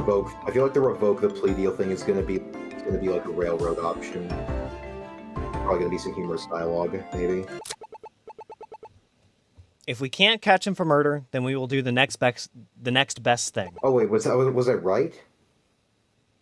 I mean, I'm sure if we select proof of murder, then it'll just ask us to. Proving the murder is our only choice. What kind of evidence proves he could have opened the safe?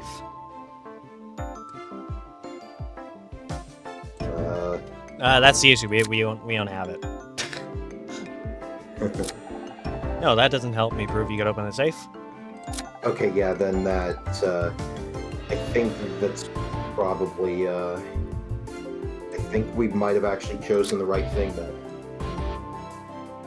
I don't know how we revoke the plea deal, though. because it was like we'd signed a whole document, I think. Boom! Oh, wait a second. right. I think I know why. Because the evidence ultimately didn't help with solving the crime. Do you think maybe that's it? Possibly. If we can't catch him for murder, then we will do the next best thing. We will revoke the plea deal. Break the deal? I must be losing my hearing. Break my plea deal. The deal is done, signed, and legally binding. You can't break it. That's not completely true. Unlike you, I read the whole thing. It states that the deal will be null and void if the evidence was tampered with. Tampering with evidence isn't just changing the photo. If you changed the crime scene before you took that picture, it would also be considered tampered evidence. And if you read the fine print, it states they have until midnight to determine that. Check your watch. It's not midnight yet, or am I mistaken?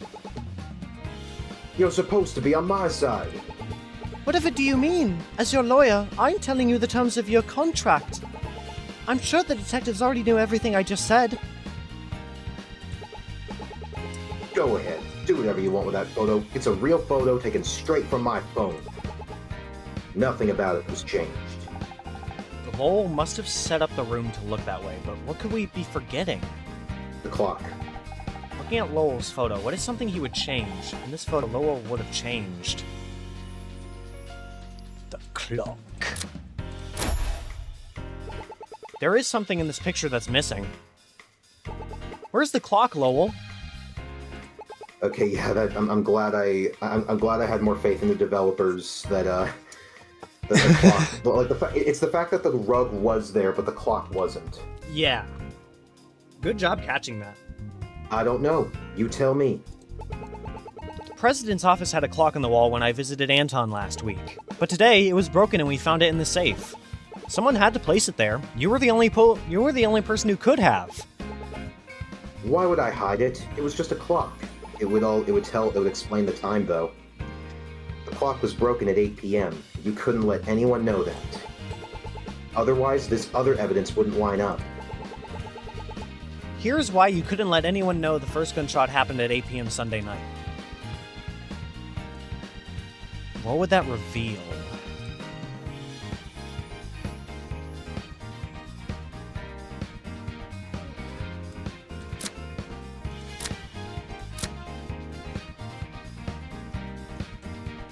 Is it just me, or is like the music a little bit different? It sounds more epic.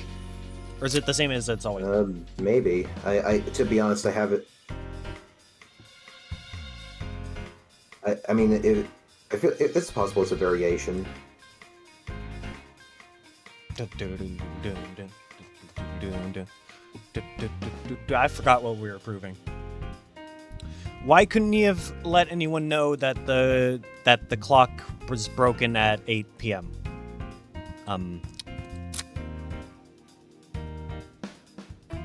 Maybe this?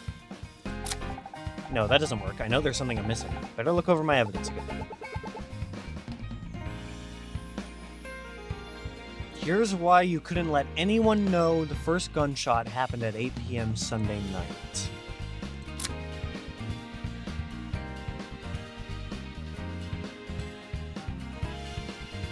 Okay, Maybe one that by was one. non-fatal.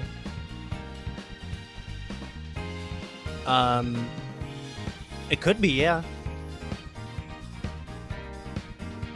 But then again, like, I mean, it's not that he would have. Maybe, I mean, not that he would have known what was happening, like downstairs. So that might not be the case. Bum, bum. What's his own statement say? He called Detective Hunt to come to Anton's office around 5 and called Anton Chambers around 7 p.m.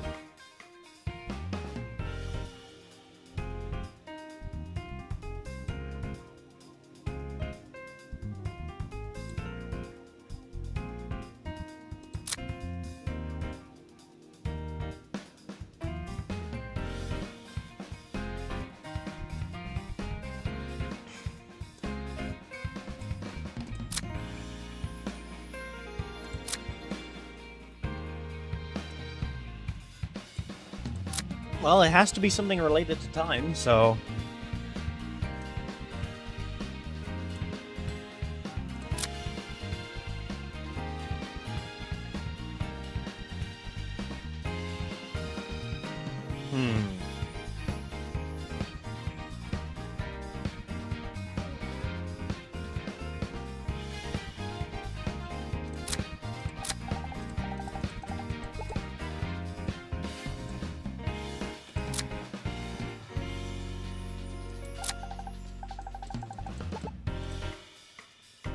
Maybe it's Mr. Eubank's statement? Hang on, before you present it... No, that's wrong. Nope.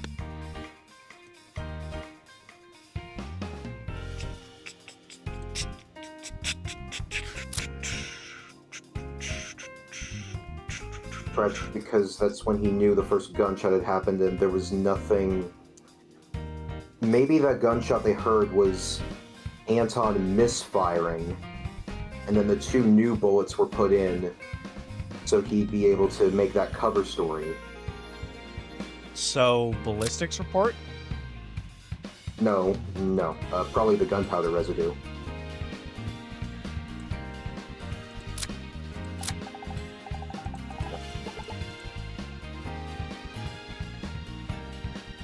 Well, luckily we only have one statement to deal with, so...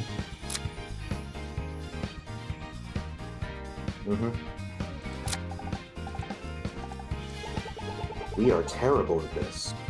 Yeah!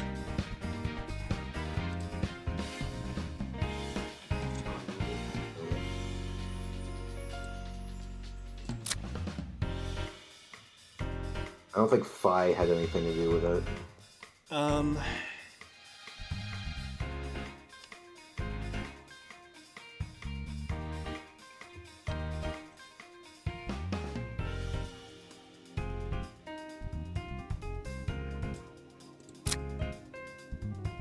Well, this was taken at 8:05. Taken at 8:05, because that would mean it's 5 minutes. Yeah. You would have given him time to actually, like, put away the clock and everything. Yeah! Man, that was so much simpler. I think the, we've been recording for like 3 hours, and even more before this, so I think our brains just got jumbled in all of the, That we keep thinking that, like, well, it's only gonna get harder.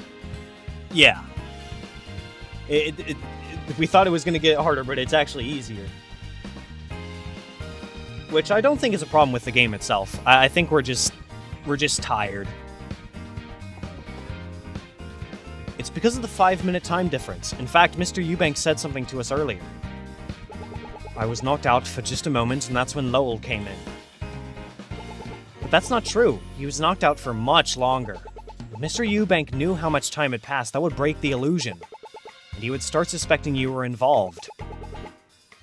You think I moved the broken clock to the safe to trick Mr. Eubank? I do. Between opening the safe to grab another bullet and rearranging the crime scene, you needed time. How foolish. Your theory is as broken as the very clock you want to use against me. And yet a broken clock is right twice a day, good sir. You left one single hole in your theory. How did it break? Are you saying that it's impossible? It is, and here's why. Okay, I think this might be the last one. Yep. Also kind of poetic that this is coming down to a broken clock for someone who, like, runs on time so much. Yeah. Only Mr. Eubank or Anton could have broken the clock like you suggested. Those 2 never went near the clock. They stayed at the center of the room during the struggle. Nor do they have any motive to break the clock. As you can see, there's nothing that would cause the clock to break, and yet it broke all the same. Alright, yeah.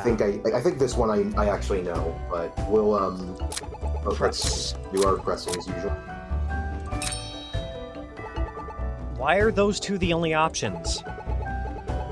If the clock was broken at 8 p.m. like you suggested, then those 2 were the only people in the room. Unless you want to suggest I was inside during the struggle. Don't listen to him, Justina. He's just trying to goad you. But he's right, only Mr. Eubank and Anton were in the room at the time. If it's only those two, why would they do that? And why is that? The whole struggle in the president's office was in the center of the office. We never had time to go over to the clock. Owen never mentioned the clock when we spoke to him. Was it some minor detail you didn't think was important? Or maybe he wasn't aware that it was broken? For now, I need to pay attention to what Lowell is saying. How do you know where they were standing? I watched the whole time from the outside. I never saw them move. What more proof do you need than an eyewitness? I don't recall Owen saying his location, but why would Owen and Anton leave the center of the office? Maybe the clock had a secret to it, like how the blackboard had a hidden safe behind it. Anton had that clock since we first started Eubank Investments. My husband and I even picked it out for him. If it had a secret to it, I would already know. Are you sure? Not even a teeny tiny secret? I'm going to agree with Mrs. Eubank and say there is no secret.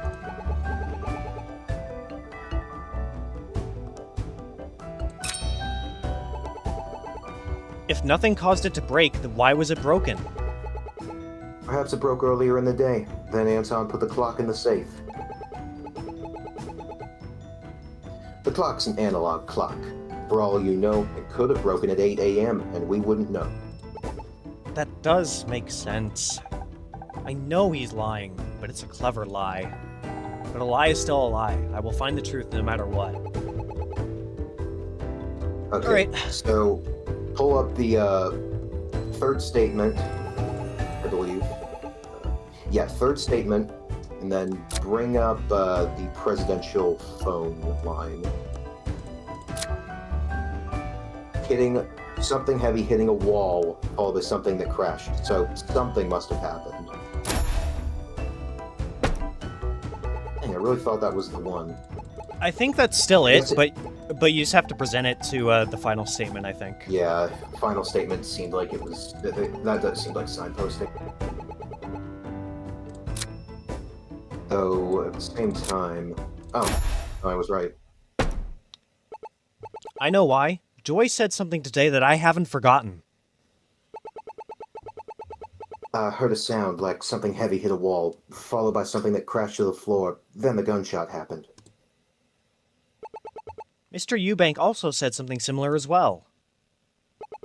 I hit his leg with my umbrella, and while Anton was distracted, fought to keep his gun within view of my right eye. We ended up hitting the wall at some point, then a bang. It seems during their struggle, Anton and Mr. Eubank hit the wall, the clock fell, then the gunshot happened. We have it recorded too, with the recording ending exactly at 8 p.m. Sunday night. That's when the clock broke. And since Anton had been shot and Mr. Eubank was unconscious, that leaves you with 5 minutes where you were the only person who could have moved it. Which breaks your plea deal as you tampered with the crime scene in the photo. Where did you get that? There's no way that can be acceptable evidence. If the conversation was being presented as evidence, you're right. Oh. That would be illegal, But it was a sound! other recorded sounds are perfectly acceptable. Can't be serious. My deal. Broken by some damn loophole! And since you were the only person who could have moved the clock, you must have been the one to open the safe. Anton was dead, and my husband was knocked out. That means they can also charge you for first-degree murder. Once this is over, you're going to need a damn good lawyer. No! No, no. No, no, no, no, no. After everything I did, damn it all.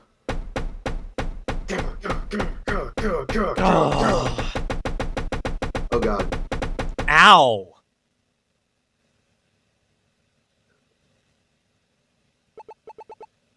Lowell, have you finally given up? Lowell, how could you? How could you kill Anton and frame my husband for murder? I already told the detectives. Guess you wouldn't know. My family barely got by growing up, and I had to change that.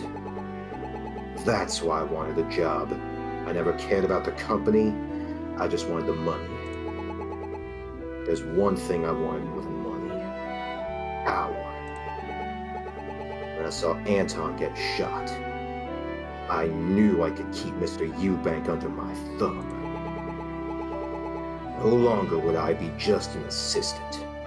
I would have the power to make a name for myself. I feel like it's also interesting, like, with how much this game talks about gentrification and what we got from Lowell's backstory, I feel like he fits in like pretty well into that. How he's like very much trying to get in on the grift, so to speak. Like basically trying to worm his way into an existing power structure. Yeah. He's not like trying to change anything. He's just trying to put himself into the system. Yeah, he's trying to be the boot. Mm-hmm. I went in, saw Anton's body on the floor, and was ready to take the picture. Then I noticed he was alive, bleeding out on the block. I knew I had to finish the job. So you grabbed an extra bullet just to shoot him? He could have lived!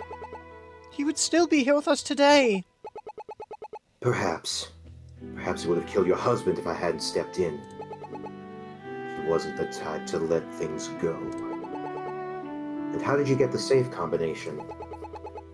Who do you think has been helping him smuggle bullets in? It was extra work with extra pay. Not even Owen knew about the safe. So it was a brilliant plan. Brilliant plan. Now in ruins. Lowell, I sympathize with you growing up poor.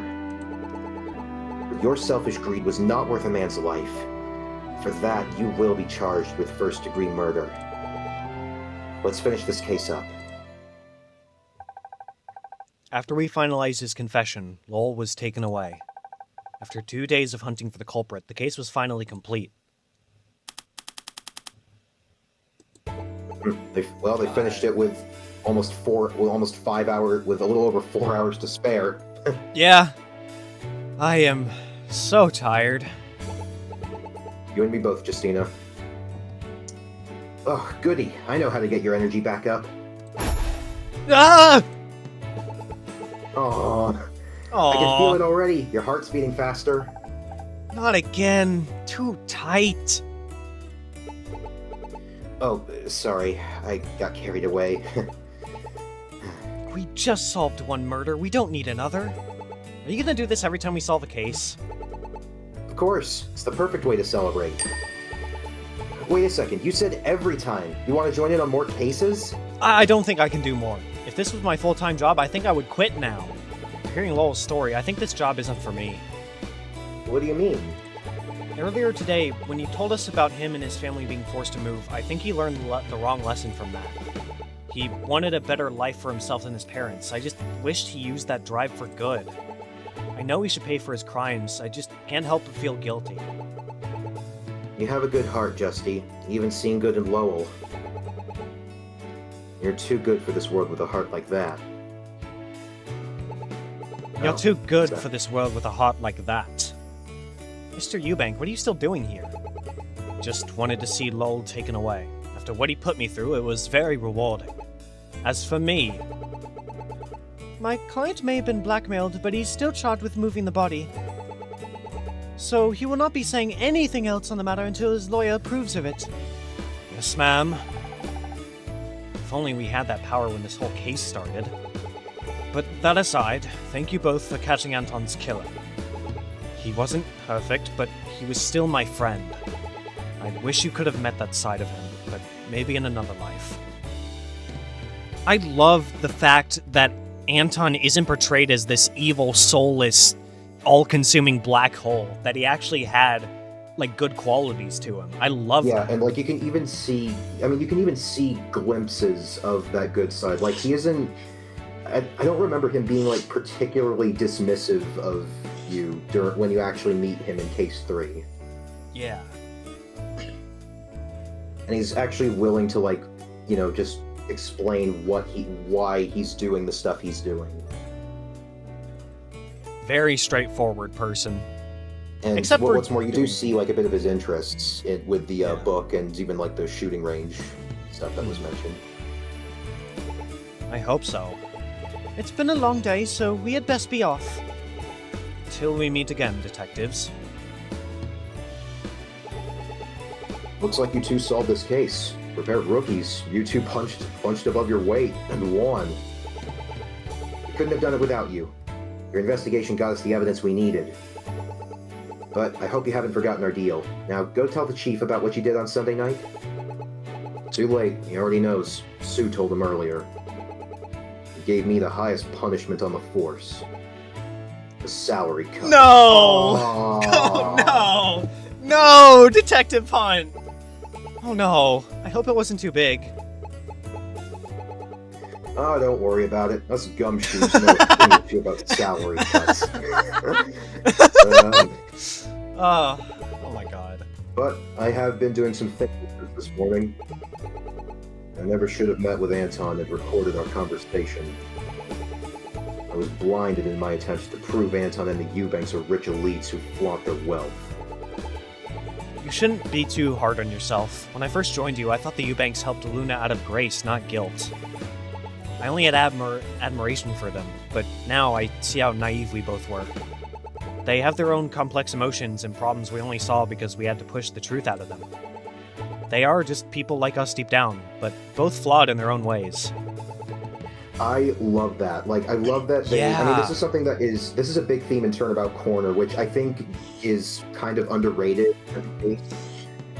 But, like, with this sense of people aren't truly as good or evil as they first present themselves as. And what's more, none of them are entirely good or evil. They're usually somewhere in between. Uh-huh. And seeing the fact... And ultimately having that be embodied with the Eubanks... and from two different perspectives on them, with two of our leads, no less. Yeah! Really, there's some pretty strong writing. Absolutely. How about you both just admit you needed to listen to the other side more and call it even? I like the sound of that. Besides, this isn't the time for regrets. You two solved the case. Now we can finally move on to exciting new cases. I need a good night's rest and a cup of coffee before ever considering doing this again. In that case, how about we celebrate tomorrow? I think we earned it. Works for me. 5 cases in a row takes a lot out of a guy. 5 cases in 2 weeks, and only now you're feeling tired? Man, you should I've been meet doing this Edgeworth. job. I've been doing this job for a long time, Justina. Then until then, I'm going home. Not so fast. Not so fast! You're not going anywhere until you finish the job you were actually hired for. But sleep! You can sleep here overnight if you don't want to finish quickly. Can I at least get a pillow and a blanket if I do? Thankfully, I only needed to stay 2 hours to finish what she gave me. It was obvious she was holding plenty back. She clearly expected me to finish up the work later in the week. While Lowell's arrest was the end of that case, there is still a bit more to this tale to share. Epilogue? Alright, today is just normal. No surprise cases, no more panic. They did say they wanted to celebrate. What do they have in mind? Right on time. Good morning, Justy. Hey, Miss Assistant. What's going on? Is this part of the celebration? Now that you're here, we have some news to share. We spoke with the chief, and he agreed to let you have this. Junior police officer badge sticker? Think of it as kind of a promotion. We can't make you a real detective legally, so this is the next best thing. Detective? You want me to become one? It was an idea we were throwing around, but we didn't think it was realistic. What does it take to be a detective? You have to complete police academy training and become a police officer first, which requires passing a written and physical exam. Oh no, not gonna happen. Written exams have never been my strong suit. But what do you mean by promotion? Well, you weren't hired as a clerk. News spread about your help solving one of the biggest cases in the city. The chief thinks if you could keep helping to solve cases, you should be out in the field more. I would need to find a new clerk. I suppose helping the public is better in the long term. We don't exactly know what your role will be, but we can figure that out later. What'd you say, Miss Assistant? Want to team up some more? Hey, Red, I called dibs on her first.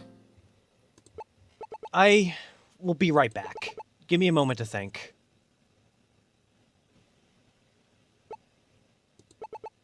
What am I doing? Why didn't I just say no? It isn't me, this whole thing. Hey, Justy, are you okay? I know it was a surprise, but we didn't expect you to run off. I just needed some time to think. I don't know if I should accept it. If you ask me, you're a great help. Why don't you want to take it? It's just, I never thought my life would take me here. I grew up with an artistic family, and I thought that was my calling. I even thought I would take over for my dad someday. But even when I studied art and loved it, it never felt right. So I applied at random jobs until I got my job here. When I was standing outside this room on my first day, I thought it was just a one-time thing. Helped the detective, and that's it. So much happened since. Is this really me?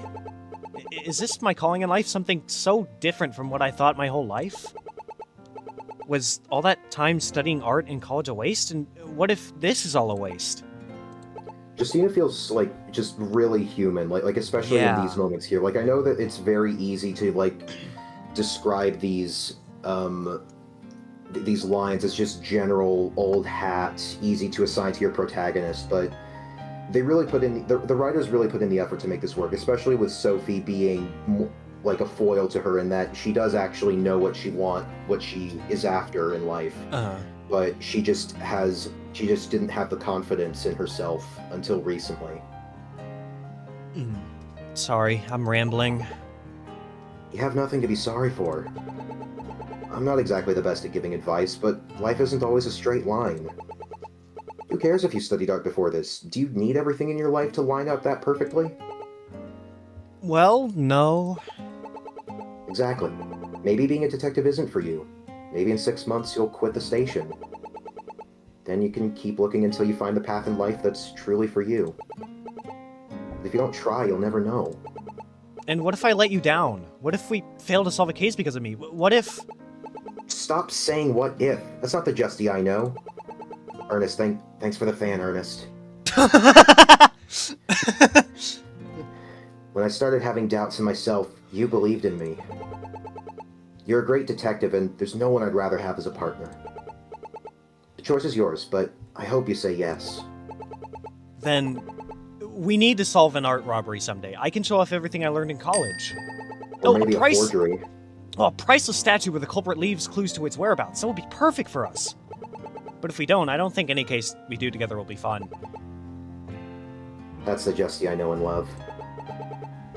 Come on, let's head back to the others. We still have to put the sticker on your ID. Alright, let's go.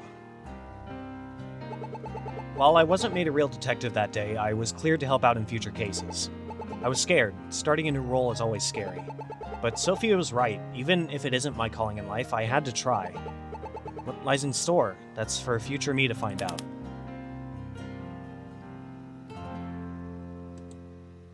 Oh. Epilogue. After my promotion, things remained relatively quiet at the station. Detective Hunt was busy as always. Sophie and I may have finished our case, but something major popped up. I offered to help, but he said... Cases like this take a while to gather evidence. When I start making some headway, I'll bring you back as my assistant. I suppose some cases can't be solved in a day or two. Miss Earl started looking for candidates to help cover for me while I'm out of the office. But it was harder than expected. I have a few candidates in mind, but... on second thought, I'll keep that to myself for now. Chandra started applying for maid work everywhere she could, but she didn't get any offers from anywhere until... A friend of mine works for the Azure City News Network. They want me to interview for a journalist position. I've never done journalism before, but it can't hurt to try. Didn't she mention she was in journalism at some point? Or studied it? I think so, yeah. Eubank Investments didn't get away scot-free. The orphanage sale was nullified and Appleton's mayor resigned his deal with Eubank Investments. Eubank Investments had to file for bankruptcy, yet they were able to remain as a company. How that works is beyond me. We filed for reorganization bankruptcy as a means to pay off our debts. I can give you a lesson in bankruptcy law if you'd like. No, thank you. I've actually learned about that in tax, to an extent at least. Oh, how does it work? If you want me to get my notes, it might take me a while to dig through all the notes. Go ahead. I'll keep reading the lines while you do that. Yeah, go ahead. No, thank you. Learning criminal law is more than enough for me. Eubank Investments may have been downsized, but it will recover in time. We built this company with our very hands. We can rebuild it again.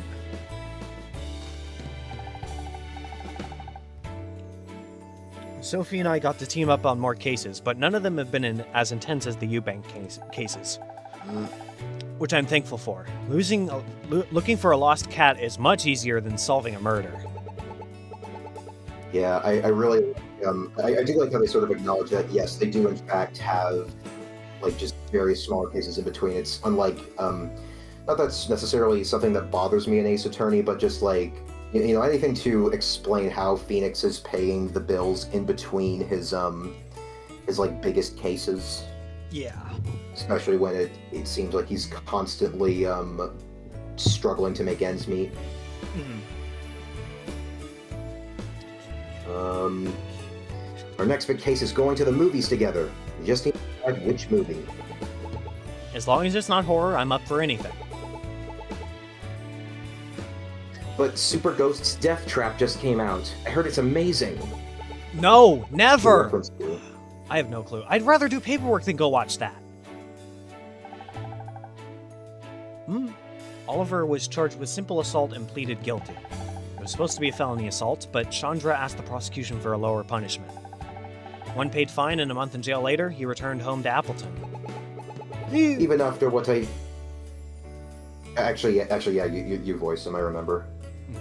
Even after what I did, my family accepted me back with open arms. I'm going to restart my cooking career. One where I can keep my freedom and stay close to my family. Fi and Toasty were grounded for a month for what they did. It was going to be longer, but Sophie and I were able to convince the Eubanks to shorten it. She did help exonerate her dad of murder. Playing detective is fun. When we grow up, we'll become detectives too. Right, Toasty? May the gods have mercy on your parents. Bill willingly stepped down as director of the Klaus orphanage.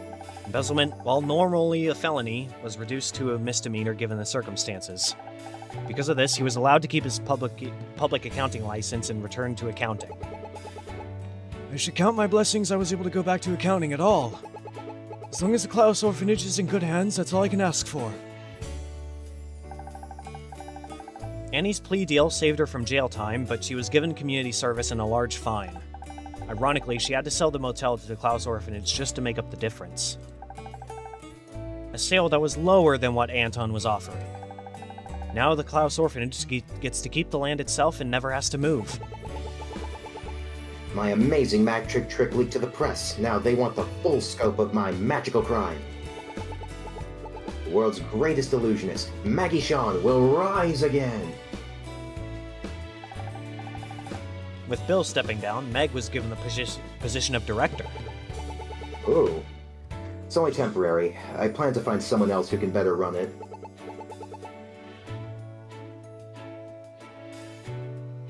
I love those kids, but I also have a dream I want to follow. As for her relationship with Fry, we talked things out and are gonna rebuild our friendship. We both made some mistakes, but we both care about each other. As for myself, the doughheads are bigger than ever. I don't need your dad's store to show the world my art. My dad was able to retire and now only makes glass at his own pace. His hobby At of gardening. 47? He wanted to retire. I don't know.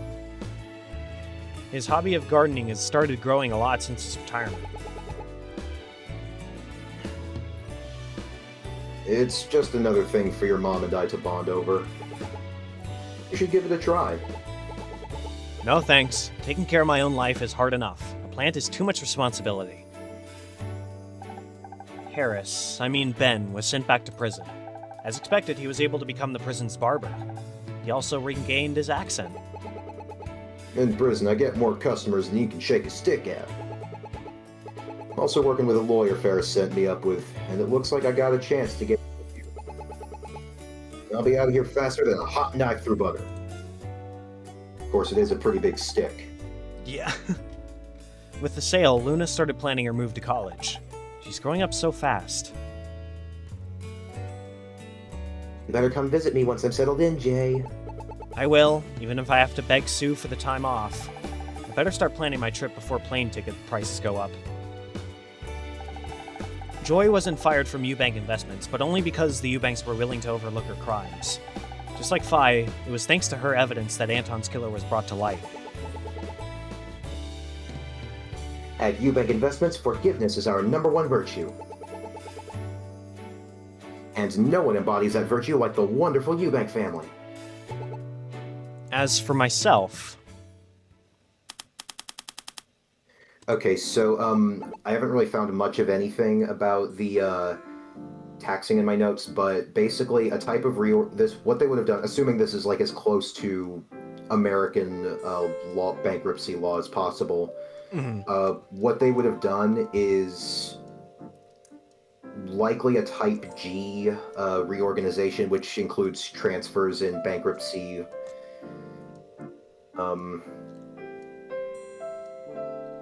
although it is possible, like, actually, it doesn't necessarily have to be that. There's other stuff that could be done.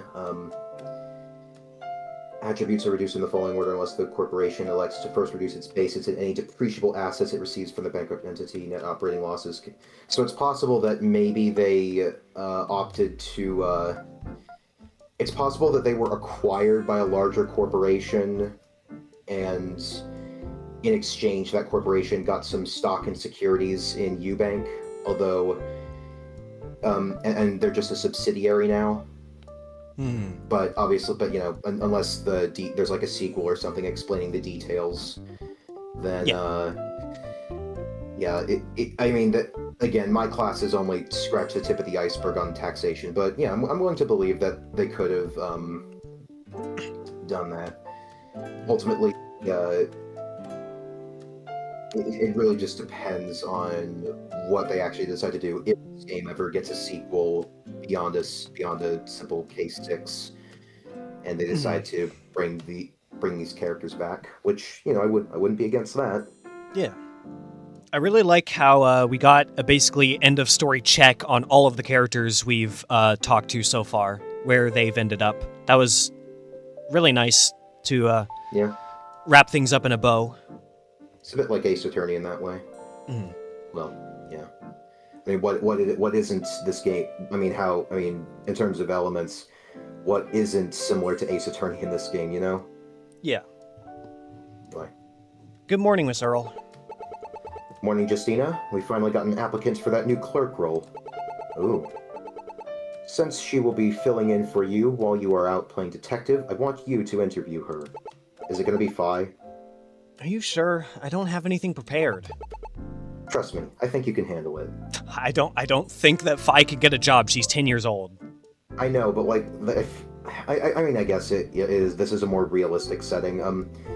Also, I'm not really sure what I think of Sue as a character. Like, she's I don't know. Like, she isn't particularly present in a lot of things, but there are some touches on her personality. Making that she isn't just like this puffed up. She isn't just Justina's puffed up superior. Yeah. Trust me, I think you can handle it. They have these in the interrogation room. So what makes you a good fit for this job?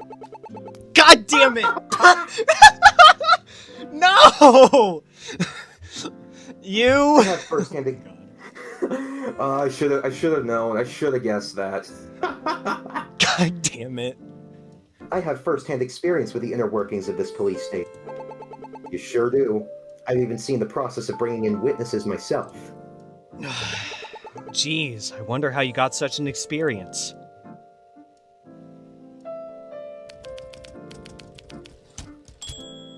You're welcome. Yeah. Bravo. Bravo.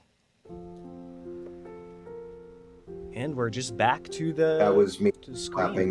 My mic button is bound to my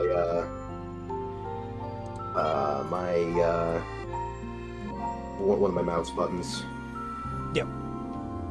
Anyway, we still haven't figured out if that's actually Justina. I'm inclined to think it is, personally. I'm pretty sure it is. She switched to purple and then cut her hair. Yeah, that's possible. Hmm. I don't know if that design will carry over into case 6, depending on when it comes out, or if this is just what she. Or I mean, it's also possible this is just a casual outfit of hers that we just never see because she's always at work. Yeah. But yeah, I gotta say, I was impressed. Like I understand that some people might see this as Diet Ace Attorney, but I feel like it has its own distinct identity. And granted it does arguably. I do think Case 3 is where the game goes from relatively just good to like suit much more engaging than you'd expect. But yeah, I really liked how they just. I really liked. I just had a good time with this game. I wasn't expecting a lot from it coming in, but I'm glad I showed up for this. Yeah, absolutely.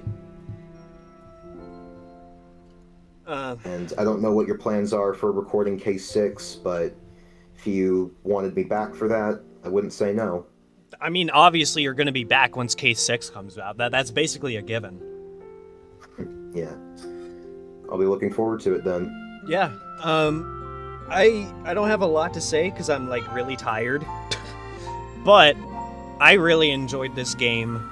Basically the same as Corlin. Like I came in expecting it to just be like a Diet Ace Attorney with like a really cozy art style and stuff like that, but no, it is so much more, especially with how it handles the culprits and their motivations and just the world building in general. I think my favorite case was definitely Case 5. Lowell was such an imposing and such a slime bag. He was a really good antagonist with understandable motives as well.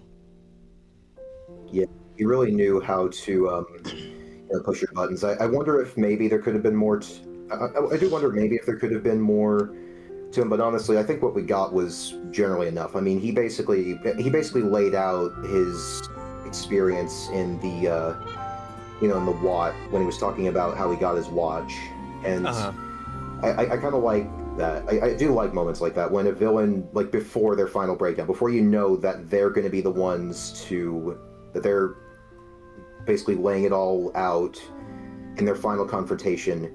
Getting to see a villain be able to explain themselves and their motivations like that is, for me at least, is pretty much always a welcome thing to have. Yeah. And dare I say, they did a good job of kind of playing with whether or not, of making it a little bit unpredictable in terms of would he really be the final person to take down, because he had involvement indirectly in some earlier cases, and then in this one, and then in case 5, he ends up, he does manage to, he gets out of one interrogation fine, and generally the pattern has been everyone is one and done. But then here, he ends up, not only does he end, but then, I love how they managed to do that. Like, that was a really smart decision, and basically forcing him into a position where his insurance, basically. His plan to like actually get out of this ends up being null and void, and still managing to nail him on the actual murder. Yeah. Really satisfying. And also, like, they did a really good job of selling him as the final culprit, basically the final boss of the game. Because I'll be honest, when we first started suspecting him, I wasn't really convinced he would be a good final antagonist. But no, the game really sold me on it. Yeah. I'm not sure if I'm not sure exactly how highly I'd place him. Like, I definitely think he's good. Maybe not the most imposing person, but I don't think he really needed to be. Like, this isn't the kind of game that's going for stuff that isn't going for, like, multiple cataclysmic revelations in rapid succession as they fight for the fate of the world. I don't know when this video's coming out, but depending on when it does, but if any of you watch my channel regularly, you'll probably know where that comes from. Yeah. What else? Honestly, something I also like. This game kind of took a different approach to establishing a core cast than you'd usually expect of an Ace Attorney light game. Like, instead, technically speaking, you're the assistant. And not only that, the core cast doesn't really fit as neatly into the various archetypes of Ace Attorney characters. Yeah. Probably because they work at a police station, but you know. Mm-hmm.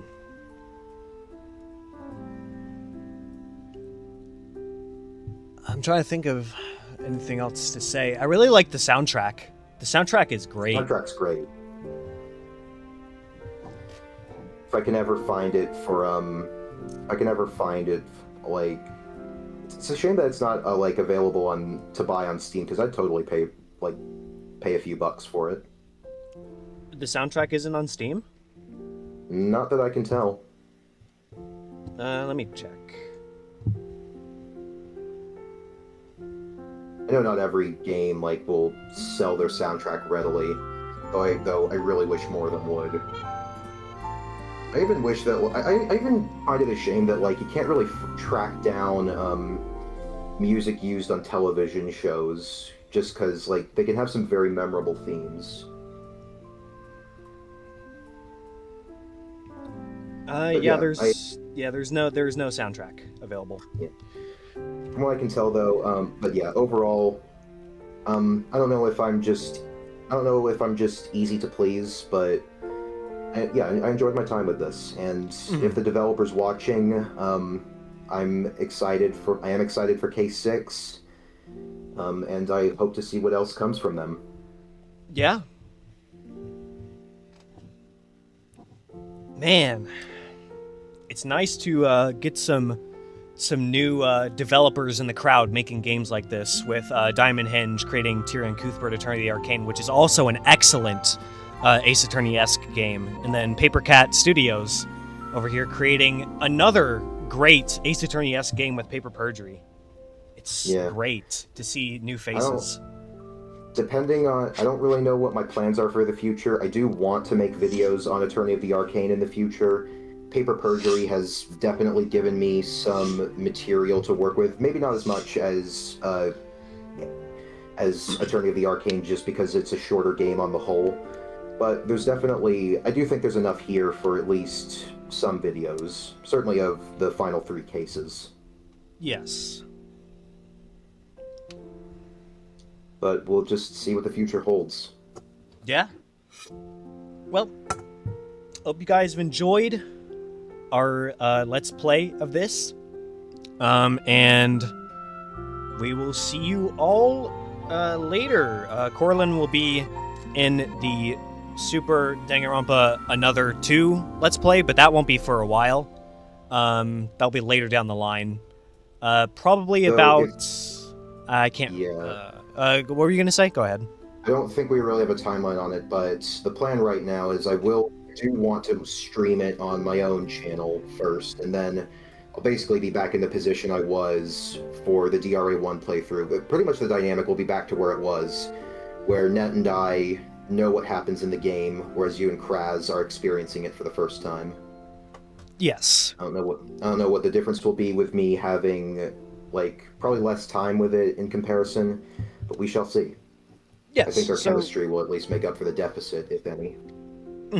yeah, so we will be in that playthrough, but honestly, given the time frame of when Danganronpa Another One will be releasing, the airing of the second game might actually be soon after the final episode of DRA 1 uploads, because that won't be until well into next year at the time of recording this. So, Yeah, we actually figured out that, yeah, at time of recording, the DRA 1 playthrough's finished, which, I still find it funny that for people who watch Noah's channel on the regular, despite me being introduced in this series, I ended up,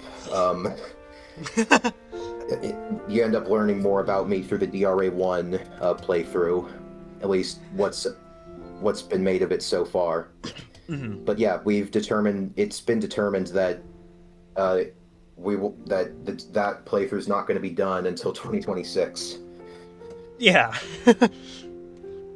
So by the which to put that into perspective, that's a long enough time frame that even ignoring the video I've got that I am basically as close to having in reserve as possible right now, my giant DRA1 video I keep teasing, that is about the same time, between now and 2026, that's about the same time as I take to make another standard length video. Have less guidance going into that one, but again, we shall see. I don't know why I'm making this into an advertisement of my channel, but it's kind of how we started. Also, yeah, you can do for that. any of you viewers who ended up on Noah's channel, hi, please subscribe to Noah. He's great. Oh, thank you. But yeah, like given the time frame, it's quite possible that Super Danganronpa Another 2 will start airing not long after DRA 1 finishes up airing, which is kind of funny to think about considering we've already finished the game. But yeah. So if you want to see more Corlin, go to his channel. But yeah, he'll also be there for Super Danganronpa Another 2. So yeah, if you guys have enjoyed the Let's Play, I've had a lot of fun with this game. But with that, we're done. We'll be back for Case 6 though, so stay tuned if you want to see us play the DLC. Yep. All right. I'm very Bye-bye. excited for that one. Bye.